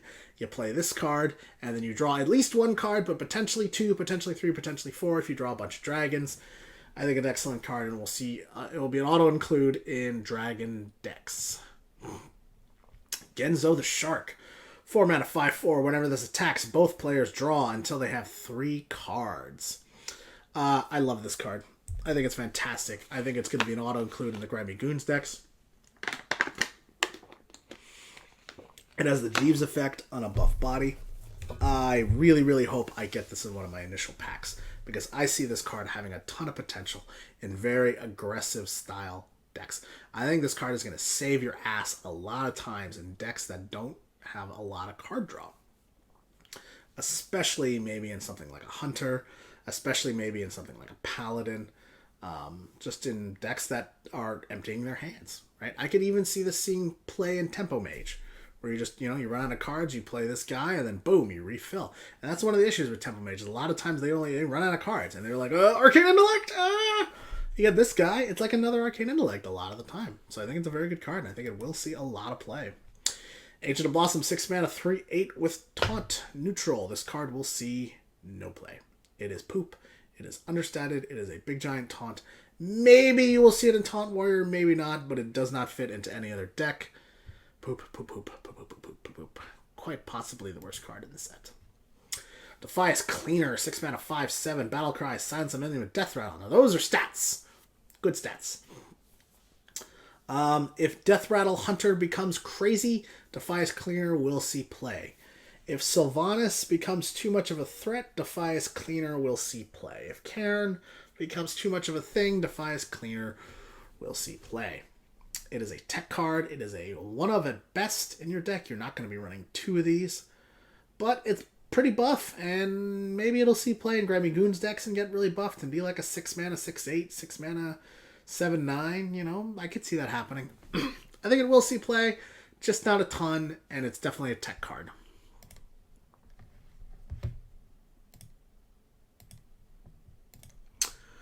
Greater Healing Potion. 4 mana, Priest card, restore 12 health to a friendly character. So, for those of you who watched my previous video, you realize that I fucked up and thought this would have major Velen OTK potential. It does not. It's a friendly character. So it's just a big giant heal. Which is good. Which we'll see play. Which will be really good off a Cabal Chemist. Especially for Highlander decks. So in a weird way, even though this is a Priest card, it's kind of actually intended for Warlock and Mage, who actually really need the healing. Less so for Priests. Priests tend to... obviously the whole idea of a Priest is healing, and so this is going to be less necessary. But I think it's a really good card. I definitely think it will see play. If you needed to restore 12 health to a minion, you could do that too. But most likely you're just going to heal your own face.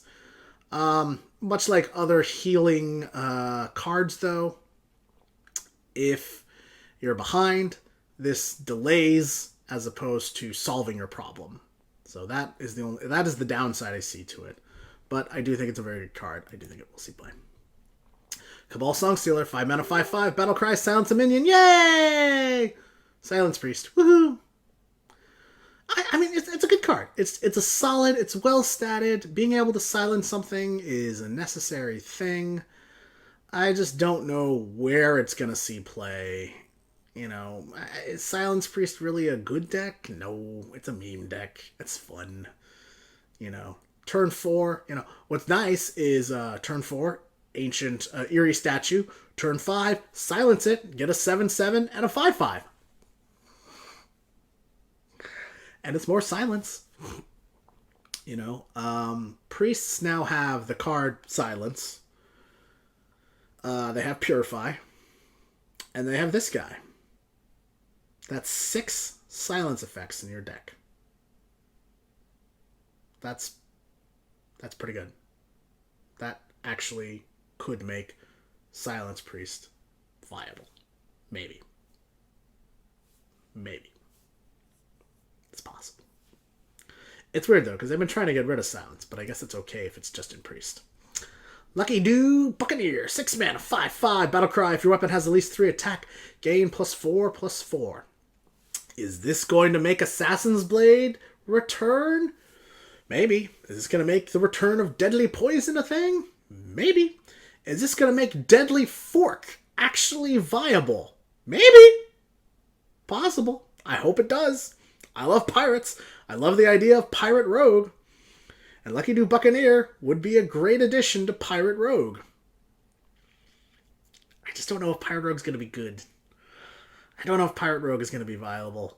I still don't think it's gotten the right kind of support that Pirate Rogue is going to need to be good. But this is definitely a great step in the right direction. And if Pirate Rogue is good, this will see play. Shadow Rager, 3 mana, 5/1 with Stealth. Is this just a straight up meme card? Well, it's a class card. It's a rogue card, so I actually don't think it's a straight up meme card. 5 attack is enough to trade into 4 drops and 5 drops and murder them. You can combine this with the Shadow Sensei to make a 7/3 minion. But I do think all in all it is a meme card, and I do think it won't see play. And fuck you, Blizzard, for making this a rogue card and not making this just a straight common card. Finders Keepers, 1 mana, discover a card with Overload and Overload 1. So this card could discover itself. There's a lot of good Overload cards, but I think the problem is you're paying 2 mana, essentially, to discover an Overload card. So in a weird way, this card is going to make it harder for you to play the card that you discovered, which is why I don't think it's going to see play, and I don't think it's a good card. Lotus Illusionist, 4 mana, 3/5. After this minion attacks a hero, transform it into a random 6-cost minion. Shoo!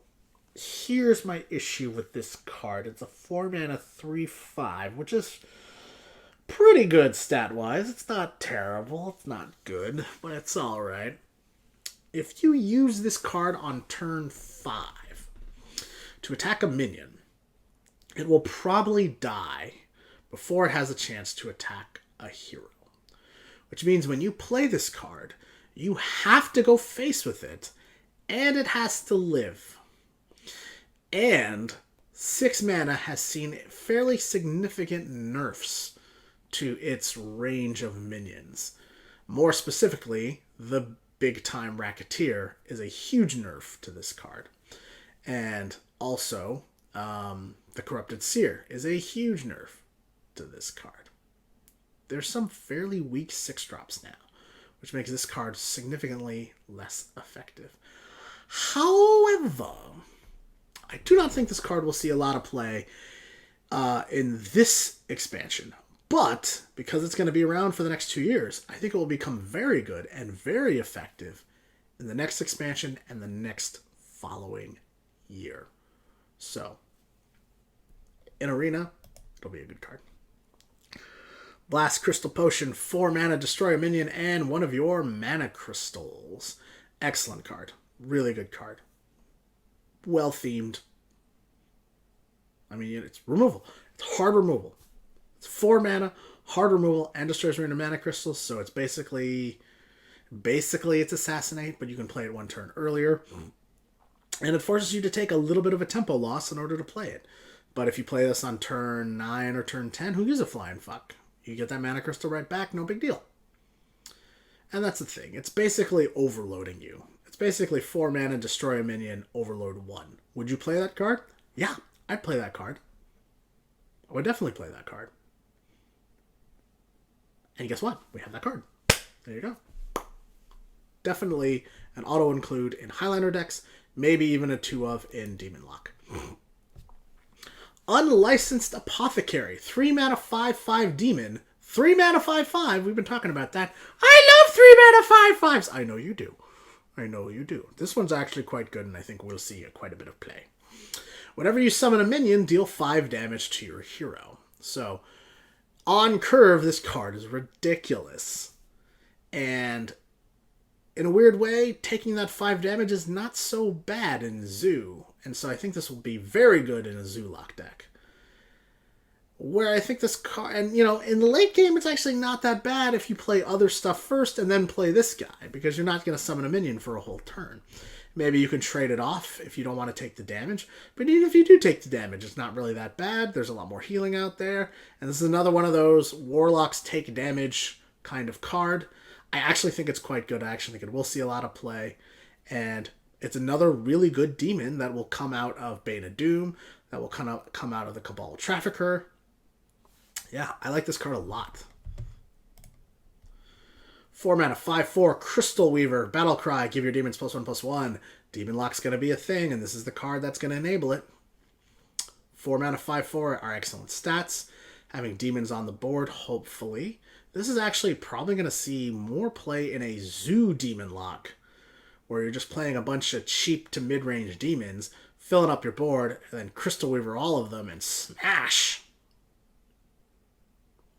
This card, if it doesn't get discarded, with Doomguard, puts a 6/8 on the board with charge. Maybe that's the damage you need to finish off the game. Just buffing up your demons. That's really good. I wish this was an aura effect. If this was an aura effect, this card would be spectacular. The card would be broken. But right now, I think it's just very good. Cabal Trafficker, 6 mana, 6/6 at the end of your turn. Add a random demon to your hand. Love this card. Love it, love it, love it. Fantastic. Spectacular. It cycles itself. You have to kill it or it'll keep giving you demons. Even if it just gives you fucking Flame Imps, it's a good card. Excellent card. Excellent card. Keeps Warlock's hands loaded. Auto-include in almost all forms of Warlock. Cruel the Unshackled, 9 mana, 7/9, Battlecry. If your deck has no duplicates, summon all demons from your hand. Cruel the Unshackled!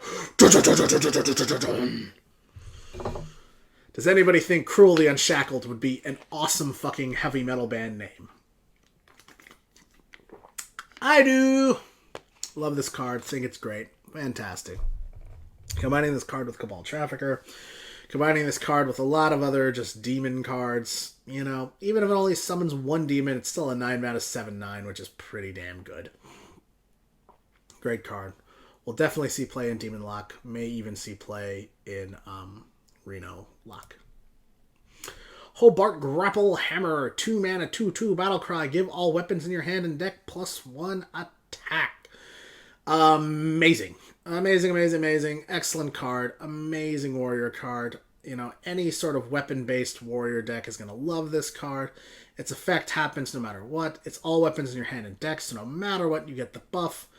Maybe not the best late-game card. Obviously, it's just a 2 mana 2/2, and you might have already played the weapons, but if you get this card early, this card is fan-fucking-tastic. 131, Public Defender, 2 mana, 0/7 with Taunt. Poop, poop, poop, poop, poop, poop, poop, poop, poop, poop, poop, poop. Only good if it gets buffed. No point in playing this in your deck.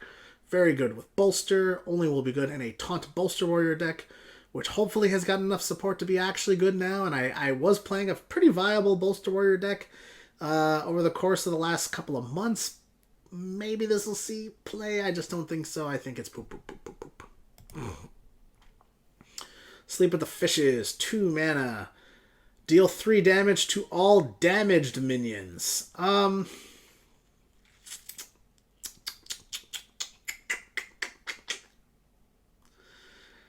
Yeah, I don't think this card will see a lot of play because I think it is too situational. However, it's very, very good late game with Revenge. And then just being able to deal 6 mana, 6 damage to everything and clearing the whole fucking board. I can see that having potential. You know, there's potential to clear your opponent's board with maybe some tokens or something. And then, you know, this drives in. It's dealing 3 damage, so it's manipulatable. I don't know. There's good stuff with this card. I just have a feeling it's not going to see play. And quite frankly, I think Warriors could have gotten a better card. And last but not least, Sergeant Sally, 3 mana, 1/1 legendary. Death Rattle, deal damage equal to this minion's attack to all enemy minions. Very good in Grimy Goons decks. Very good in Warlock with Power Overwhelming. Very good with temporary buffs. If you can play this and it lives, an Abusive Sergeant it. It's an Excavated Evil only on your opponent's side. Like I said, it has to live. If it lives, it's excellent when it dies. I hope I get this card. I think it will be good. I think it will find a lot of play. It's a board clear for decks that don't have a lot of board clears. And that's it. I tried to go fast. I tried to keep it up, guys. Really appreciate it. Main Streets of Gadgetzan. Thank you so very much for watching this full card review. Really appreciate it, guys. I hope you enjoy it. I also enjoyed it. That's me, Vegas Monkey. Thank you, Vegas Monkey. Thank you for being a part of this. Please like, subscribe, share, and links to all the videos will be at the bottom of this one. Muchas gracias. Rockstar is fucking out of here.